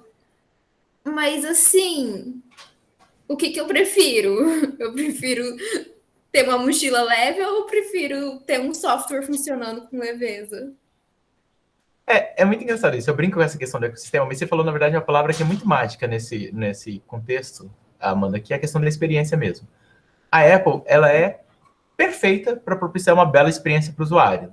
A integração entre esse negócio. Se você opta por fazer parte desse ecossistema, de estar dentro, de usar um iPhone, de usar o iTunes, de usar um MacBook, de usar um iPad, no conjunto desse ecossistema, ele vai fornecer para você uma experiência que, tipo assim, cara, você não precisa ter dor de cabeça para esse conjunto poder funcionar. Né? Então, diferente do Windows, muitas vezes, você vai colocar uma impressora, esse tipo de coisa, mas é sempre a questão de você procurar um driver que seja compatível, esse tipo de coisa. Quem normalmente trabalha com Windows sabe bem do que eu estou falando com relação à questão de driver, por exemplo. Cara, você vai instalar uma placa de vídeo nova, tudo bem, legal, aí você vai ter que sair caçando um driver que seja compatível, né? Você vai fazer essas coisas. Você nunca vai fazer uma coisa como essa, no Apple. Ponto. Então você não está comprando um produto, você realmente está comprando um ecossistema. Você está comprando uma experiência diversificada. Acho que esse é o ponto principal da coisa. Sabe? Independente das questões, eu tenho essa briga, como vocês viram, eu não gosto, profundamente eu não gosto de estar travado dentro dessa coisa, mas eu reconheço que, em termos de, por exemplo, de durabilidade dos produtos, é um negócio assustador. O computador que eu estou utilizando mesmo é de 2013. Ele absolutamente nunca passou por nenhum tipo de manutenção, e nós estamos em 2021. E a gente, tipo assim, cara, usando PC, usando notebook, esse tipo de coisa, a gente sabe o quanto isso é raro. Isso é impensável. Você tem uma máquina de 8 anos que funciona tão bem, eu estou dando minha aula através dela. Sim, são excelentes produtos. Certo?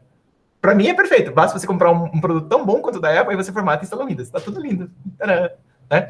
Bom, mas brincadeiras à parte não é o conteúdo de hoje. Né? A gente está, na verdade, permeando esse universo que é inevitável passar por isso. Mas, então, dentro do que tangencia a fabricação digital aditiva, né? Pensa que é justamente isso, de vocês... A grande mudança de paradigma que o pessoal fala que é a questão da indústria 4.0 é justamente porque você não precisa mais fabricar em série e muito menos produzir estoque.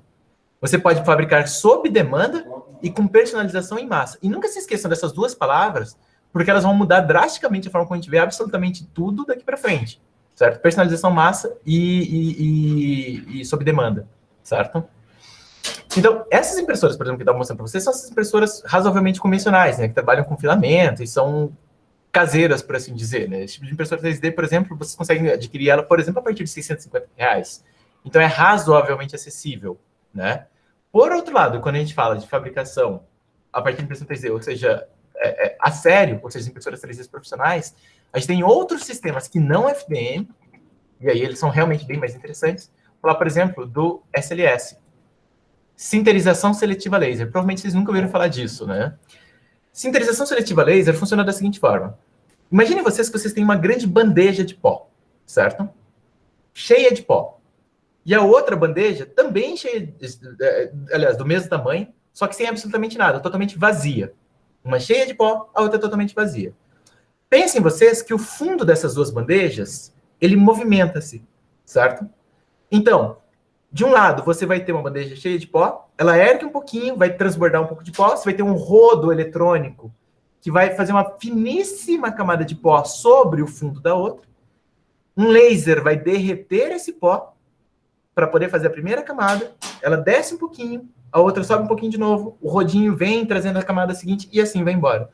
Esse é o sistema de sinterização seletiva laser. Ele normalmente trabalha com um pó, que é aproximadamente um pó de nylon fundido, que tem uma resistência mecânica infinitamente superior a todos os sistemas FDM, e que, muito mais do que isso, trabalha com uma precisão absurda. Vou mostrar para vocês mais ou menos como é que o SLS funciona. Aqui. Então, olha só.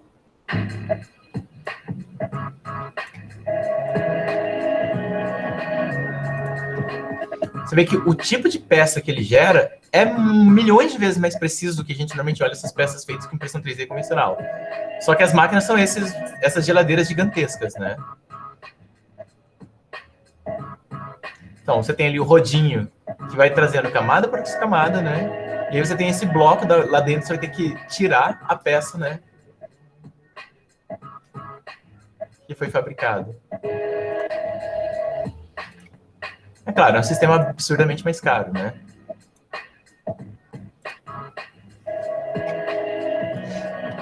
Deixa eu mostrar um outro vídeo aqui que mostra um pouco melhor isso. Só que é depois da impressão, né? Ou seja, você tem essa massa de pó, que é uma espécie de uma falésia ali, né? E aí você vai literalmente, como o pó foi compactado, né? Você vai ter, pelo rodo que vai passando várias vezes, você vai ter literalmente um trabalho de pós-impressão, de literalmente tirar a peça lá de dentro, né? E ela já sai pronta funcionando, o que é mais surreal, né? Tem um outro vídeo aqui, um terceiro, que explica um pouquinho melhor. E é esse daqui. Joia. Ele vai mostrar literalmente a sinterização, passo a passo, como ela funciona. Então, as máquinas são essas gigantescas, né? Você vai ter aqui ele enchendo a bandeja da esquerda de pó e essa aqui é a bandeja da direita, que vai receber esse pó. The powder is being loaded into two chambers that are rectangular area to the left of where simply to help. Ele primeiro vai tirar o excesso manualmente, né, nivelando ali o que vai ser mais ou menos a primeira camada, né? E depois vocês vão ver aquele rodo ali do fundo, ser o responsável por nivelar de fato a primeira camada na espessura do material, que aí ele já é eletrônico, né?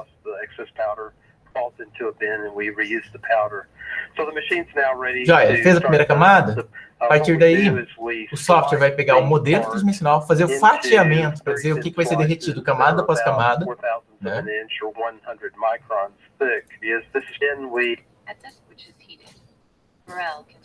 E aí, deixa eu adiantar um pouquinho o vídeo aqui, vocês vão ver ele passando aqui muito rápido, o laser passando aqui, ó. Porque ele é bem extremamente rápido, né? Depois que ele derreteu essa camada, desceu um pouquinho, seu meu rodo trazendo agora a camada seguinte. Nivelou a próxima camada, agora de baixo para cima a partir desse ponto. Então tá vendo o laser derretendo a peça. Olha lá. Foi a próxima camada. E assim cada uma dessas camadas de fabricação. Depois que termina, né? Pequena máquina, né? Olha lá. Depois que termina tudo, né? Você tem essa massa grotesca de pó. Vai ser retirado dali de dentro, nessa bandejona.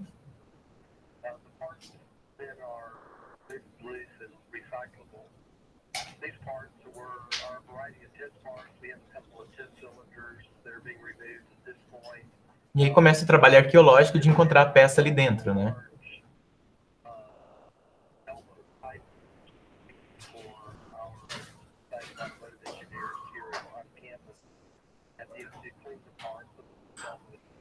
Ah, uma peça provavelmente de um veículo, né?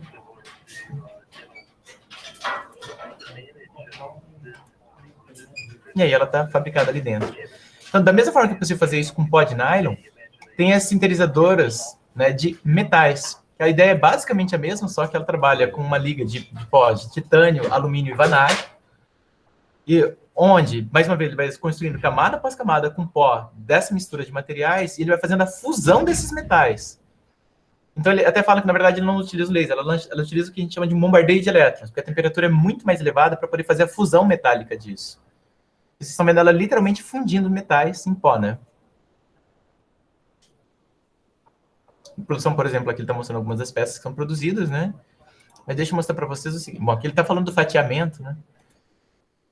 Mas aí deixa eu mostrar para vocês ela aqui no final, que é a parte mais interessante. Claro, nunca as camadas são grossas assim como ele está mostrando, infelizmente, quem dera fosse, né? As camadas são super fininhas.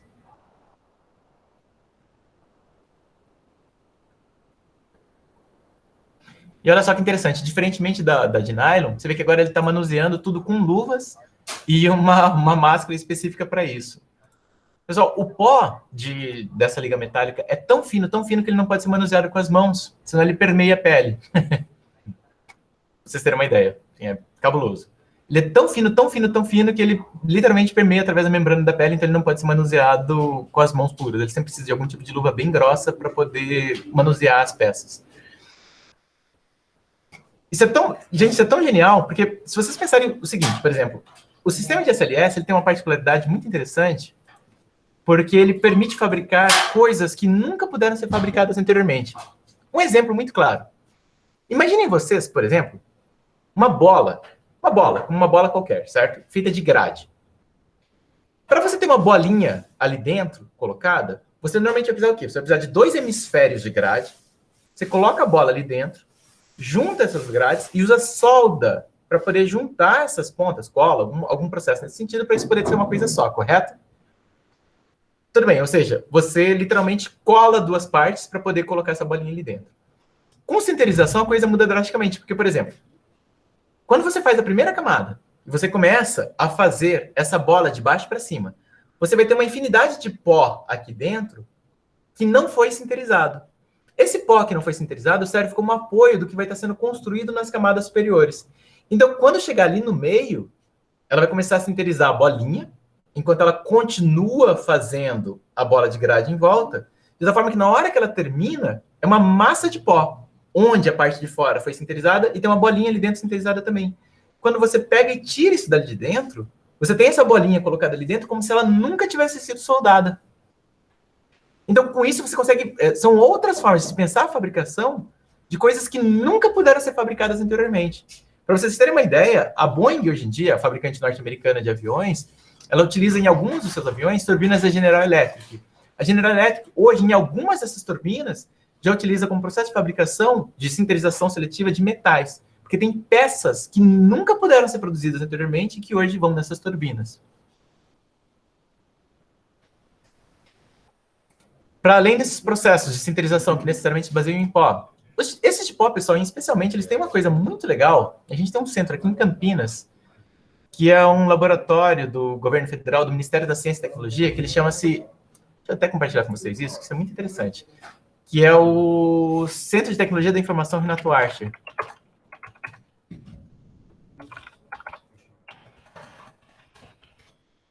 Oh, caramba. Informação Renato Archer.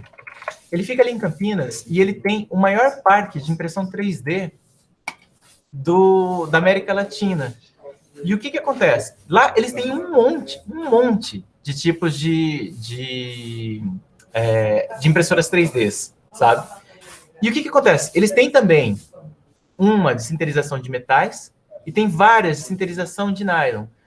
Elas têm aplicações, pessoal, sobretudo para medicina. E o que eles fazem? Por exemplo, uma situação como essa daqui. Você tem ali um crânio que teve um acidente.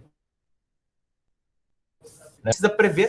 Peraí. O pessoal precisa prever a cirurgia, né? A respeito, bom, como é que vai ser conduzida a cirurgia e coisa e tal. Então, o que o pessoal normalmente faz? Coloca o paciente dentro de um tomógrafo e antes de você sequer abrir o paciente para ver a situação, depois que você passa ele por um tomógrafo e faz a impressão 3D dessas peças, a equipe médica tem condições de planejar a cirurgia sem sequer encostar no paciente. Porque de cara é um baita no ganho. A segunda coisa é que, para além de poder fazer esse planejamento cirúrgico, é possível também você produzir as próteses que eventualmente vão estar sendo inseridas dentro da pessoa. Para vocês terem uma ideia, da última vez que eu visitei eles lá, eles tinham feito um conjunto de 4 placas, que eram 2 placas arqueadas nesse sentido e 2 placas arqueadas nesse sentido. Era uma criança de 12 anos que teve o crânio afundado por conta de um acidente de moto. Qual é o problema de uma criança de 12 anos para você poder inserir uma prótese? É porque, no fundo, conforme ela vai crescendo, ela ainda vai ter seus ossos crescendo junto. Então aí você tem um problema, porque você vai ter que ficar fazendo a substituição dessa prótese.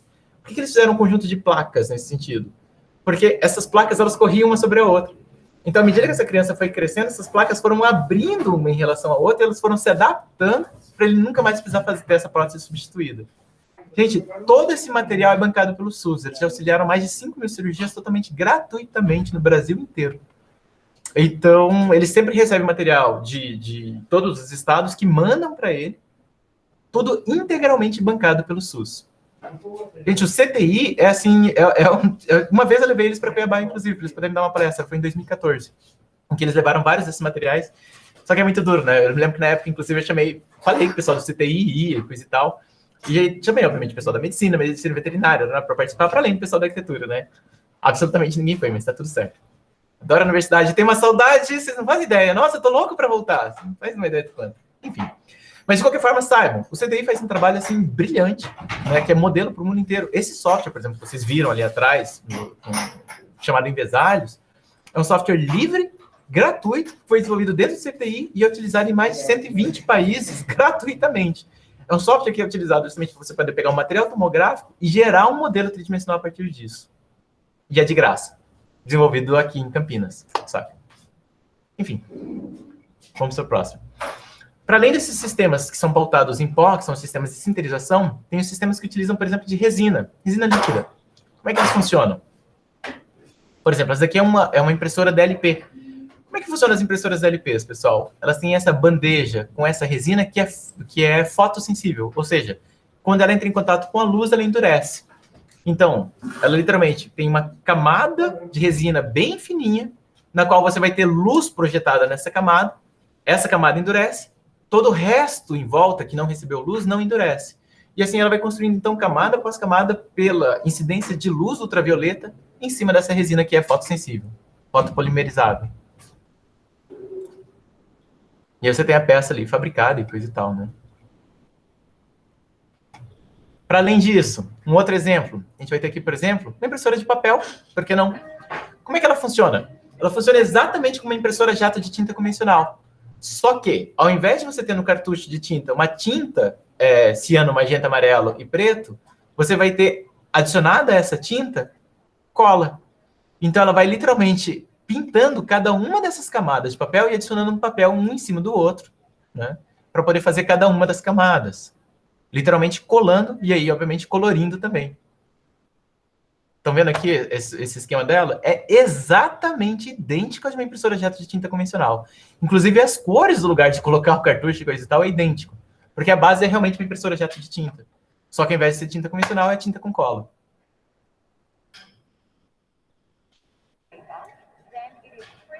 E aí, com isso, dá para produzir protótipos, inclusive coloridos, né?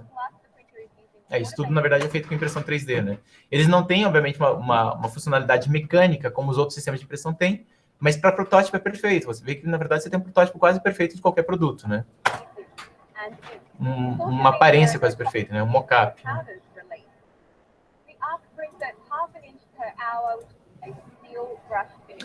Para além disso, aqui, por exemplo, impressora 3D de lã, que, inclusive, essa aqui que eu vou mostrar para vocês, ela é feita a partir de impressoras 3D de plástico, inclusive. É uma série de guias metálicas de alumínio, compradas, com as peças feitas a partir de uma impressora 3D FDM de filamento plástico. E a partir daí, deixa eu mostrar para vocês ela funcionando, olha só.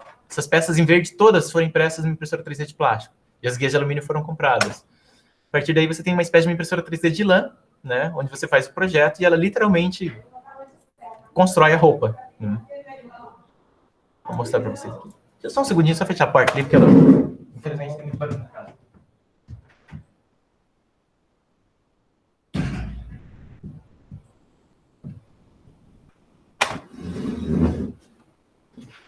Então, olha só. Aqui, claro, tem time-lapse, mas, literalmente, ela vai construindo, né, a peça de lã a partir de um modelo projetado no computador, né?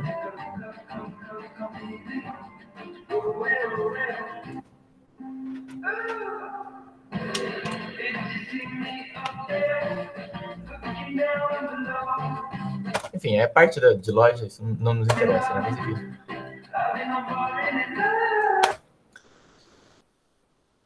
Para além desses equipamentos, então, pessoal, de fabricação, pela adição de camadas, nós temos todo um outro conjunto de sistemas que ao invés de ser manufatura digital aditiva, são de manufatura digital subtrativa. Ou seja, a gente vai pegar um material que já existe, um bloco de madeira, um bloco de cimento, qualquer coisa nesse sentido, e aí ela vai sendo esculpido, ou seja, você vai removendo camada após camada para você ter o produto fabricado. Se vocês nunca utilizaram, muito provavelmente vocês devem utilizar muito brevemente ainda dentro do curso, as impressoras de corte a laser, por exemplo, que é fantástico para você poder fazer maquete. Né? Porque você, obviamente, desenha cada uma das peças num CAD da vida, e a partir daí ela literalmente corta cada uma dessas peças, subtraindo a partir de material. Normalmente MDF ou acrílico, que é o que a gente mais utiliza nessas máquinas. Deixa eu mostrar para vocês mais ou menos o que eu estou falando. Aqui alguns sistemas de manufatura digital, subtrativa. Por exemplo, aqui. Claro, que é uma baita de uma máquina industrial, né, com uma peça de MDF super grossa, né? Então, uma vez que você tem os desenhos feitos, né, num software CAD da vida, por exemplo, literalmente o computador faz uma interpretação do que você fez enquanto desenho, né, como vocês viram lá dentro daquele arquivo da impressora 3D, coordenadas x, y e z. E aí, no caso, ao invés de você ter uma ponta quente que vai derretendo o material, né, você vai ter, na verdade, aqui um laser que vai sendo responsável por cortar, né, cada uma dessas peças, que aqui no caso vão ser utilizadas para a fabricação de uma caixa de som, né.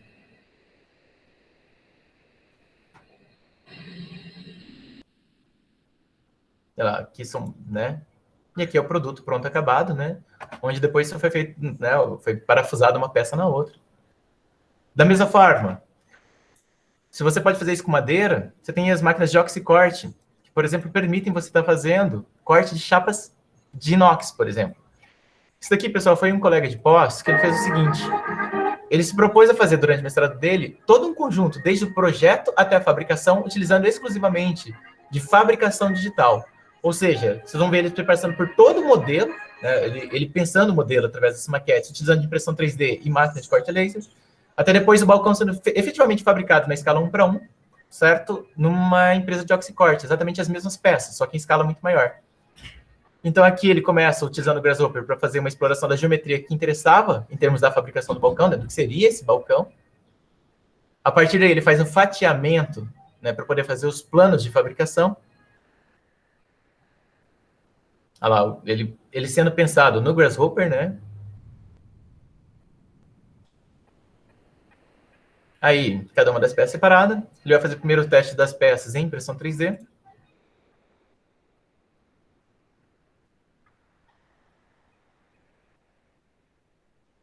Depois disso, ele vai passar para o corte a laser.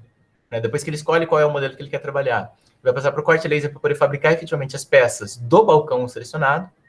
E na hora que ele faz o corte a laser, é interessante que ele vai perceber um problema com os esforços, né, incidindo sobre a superfície do balcão.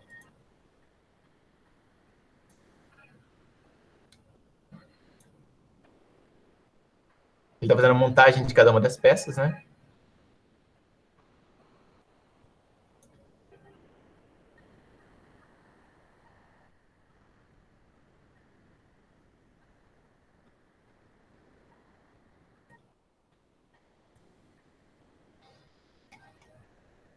Aí ele começa a perceber justamente a questão dos esforços. Desculpa, eu acabei pulando uma parte aqui. Ele percebe que está um pouco frágil, e aí ele joga de volta para dentro do Rhino para poder fazer, né, o gráfico de momento fletor, né? E aí ele começa a perceber justamente aonde estão os pontos mais frágeis do balcão e começa a trabalhar com o atirantamento. Aí, naqueles mesmos modelos cortados né, na máquina de corte a laser, agora com os tirantes metálicos, já mais resistentes, e ele pega exatamente as mesmas peças que ele utilizou para fabricar na maquete, né, em papelão, né, em papel Paraná, na real. Aqui agora a gente está numa indústria de oxicorte lá de Campinas, né? Vai ser responsável justamente por fazer o corte disso, né, em chapas de inox.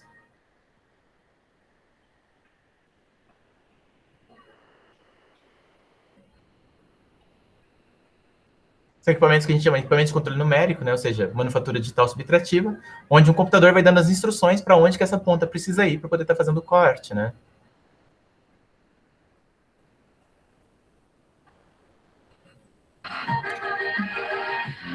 Depois você tem as peças prontas, você vai ter a parte de soldagem das peças, né?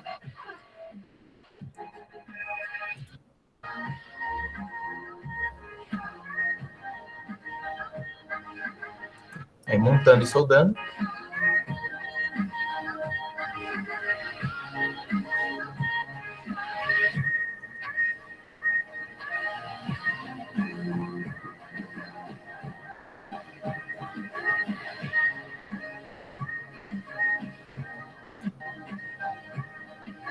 Aqui ele já foi levado, chama-se o Museu Exploratório de Ciências da Unicamp, que é onde ele fica, né? Então, é literalmente o produto final, né? Aqui estava sendo transportado. Aí o produto final já fabricado, né? Literalmente a partir de sistemas de manufatura digital subtrativa, né? Da mesma forma que você tem esses equipamentos de corte, como um laser ou como o oxicorte, você tem as fresadoras. As fresadoras nada mais são do que uma espécie de uma furadeira, só que ao invés de ela utilizar brocas, ela utiliza de fresas. As brocas, elas têm lâminas na ponta. As fresas têm lâminas ao longo de toda a sua hélice. Com isso, ela consegue rasgar o material lateralmente. Então, você pode literalmente trazer ela lateralmente no material, que ela vai estar rasgando o material. Né? É mais parecido com o que a gente chama de uma tupia. Não sei se vocês já ouviram esse tipo de equipamento de marcenaria, chama-se tupia. A tupia utiliza de fresas para poder fazer o rasgo de material horizontalmente. Né? Só que a diferença de uma fresadora é que ela utiliza de 3 eixos, e no caso é uma fresadora CNC, ou seja, de controle numérico, porque o computador vai dando instruções em XYZ do que ela deve fazer, exatamente como uma impressora 3D. Mas ao invés de deposição de material, ela vai removendo o material. Né? Então, aqui no caso, ela vai passando literalmente em camada após camada, mas que no caso aqui são camadas horizontais, né? E aí ela vai literalmente esculpindo aqui esse bloco de madeira. Isso é uma fresadora de 3 eixos, né? Claro.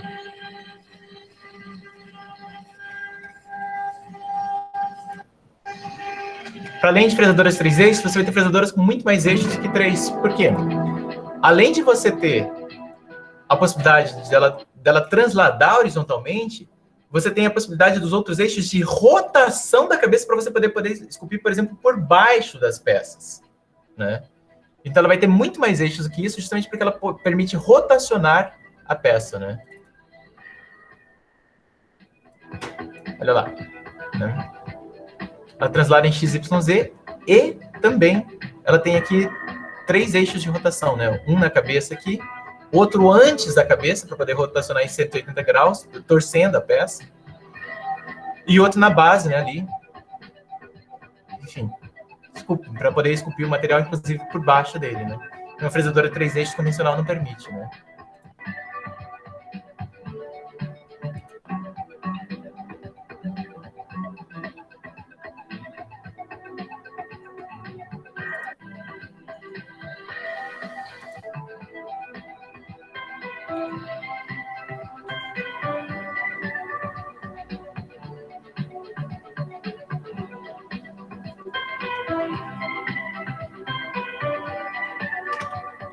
Então, enfim, isso é uma fresadora, nesse caso aqui, especificamente de 6 eixos. Né? Pessoal, para além desse tipo de coisa, agora falando mais ainda em arquitetura. Bom, claro, a gente está obviamente falando de arquitetura, mas falando para valer. Tem um arquiteto austríaco chamado Peter Mertens, que ele foi responsável por fabricar, literalmente aqui no Brasil, uma série de peças para construir a Arena das Dunas em Natal. Vocês já viram esse estádio, pessoal? Foi um dos estádios da Copa de 2014. Vou mostrar para vocês aqui. Essa daqui é a Arena das Dunas. Deixa eu abrir essa imagem aqui para vocês. Vocês estão vendo o desenho da Arena das Dunas? Como é que é o contorno, né, desse fechamento dela? Tudo isso daqui, pessoal, foi fabricado a partir de chapas de alumínio dobradas. Como é que funciona? Peter Mertens, ele foi responsável por construir essa máquina aqui. Não sei se nessa imagem não dá para ver direito, mas essa máquina ela vai dentro de um container para todos os lugares do mundo. O que tem dentro desse container? Um monte de pistões, que vocês podem ver aqui, que eles são seriados, certo? Tem um monte deles com essas grandes rodas metálicas, que são responsáveis justamente por poder dobrar, ou seja, fazer uma conformação dessas chapas de alumínio. O que ele faz com isso?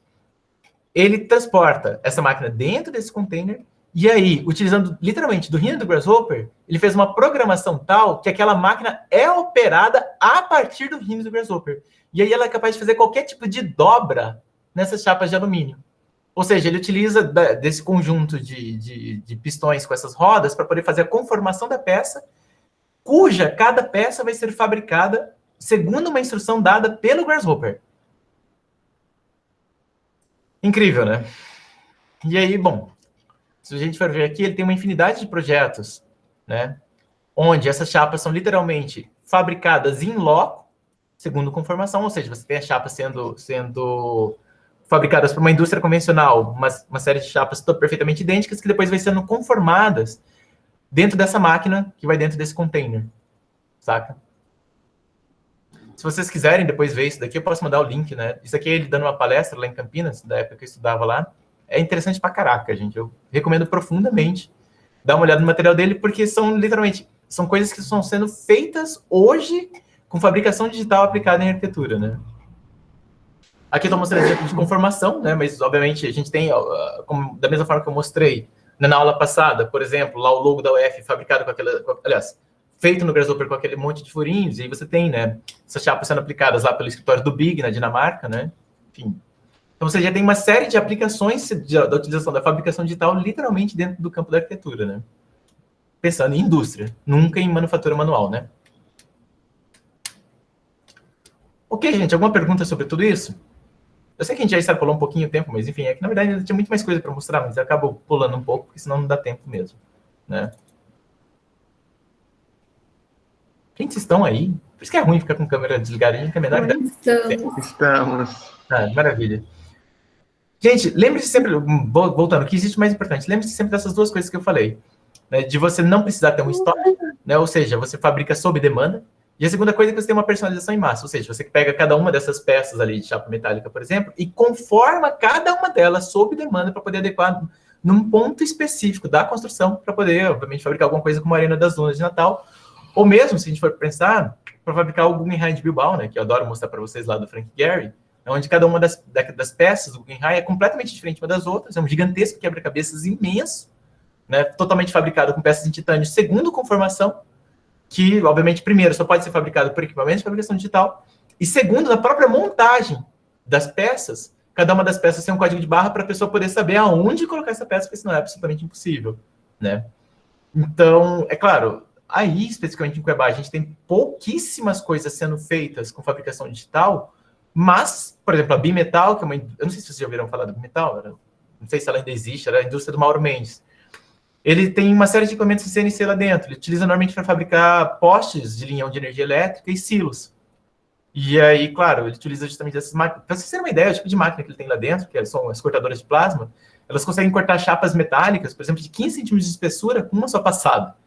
Assim, são máquinas realmente super parrudas. Aliás, sem querer fazer a menor propaganda para ele, porque eu acho que, sinceramente, não tem o menor motivo para isso. Mas é interessante porque, dentro da indústria, ele sempre foi uma das pessoas que tentava puxar a indústria para os equipamentos de fabricação digital, para as mudanças que eles viriam a trazer para a sociedade. Ele sempre foi uma das pessoas que capitaneava isso dentro da Federação das Indústrias. E a galera não dava muita bola para ele, não. Enfim, né? Ok, gente. Se vocês tiverem qualquer dúvida em relação a isso, por favor, eu estou sempre à disposição. Né? Isso era justamente a parte 2, para mostrar agora, literalmente, a fabricação, e não mais só a algoritmização, como foi na aula passada. Ok, gente?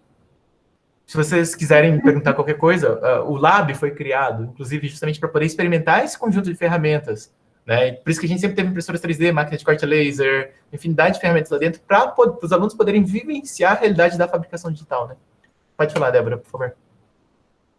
Não, só falei ok. Ah, maravilha. É isso, gente. Espero que tenha sido útil para vocês. Não se esqueçam dessas coisas, porque isso, em tese, vai permear bastante a realidade profissional de vocês, porque essas coisas vão mudar tudo que a gente entende por fabricação. Enfim, é isso. Ok? Ok. Gente, obrigadão aí pela presença de vocês e até quinta-feira com semiótica, então. Tá bom? E, se possível, venham mais animadinhos, que vocês hoje estavam mudos, né? Então, por favor. Ok. Mais participação eu agradeço. Valeu, gente. Até mais. Tchau, professor. Boa semana. Tchau, professor. Boa semana. Até quinta.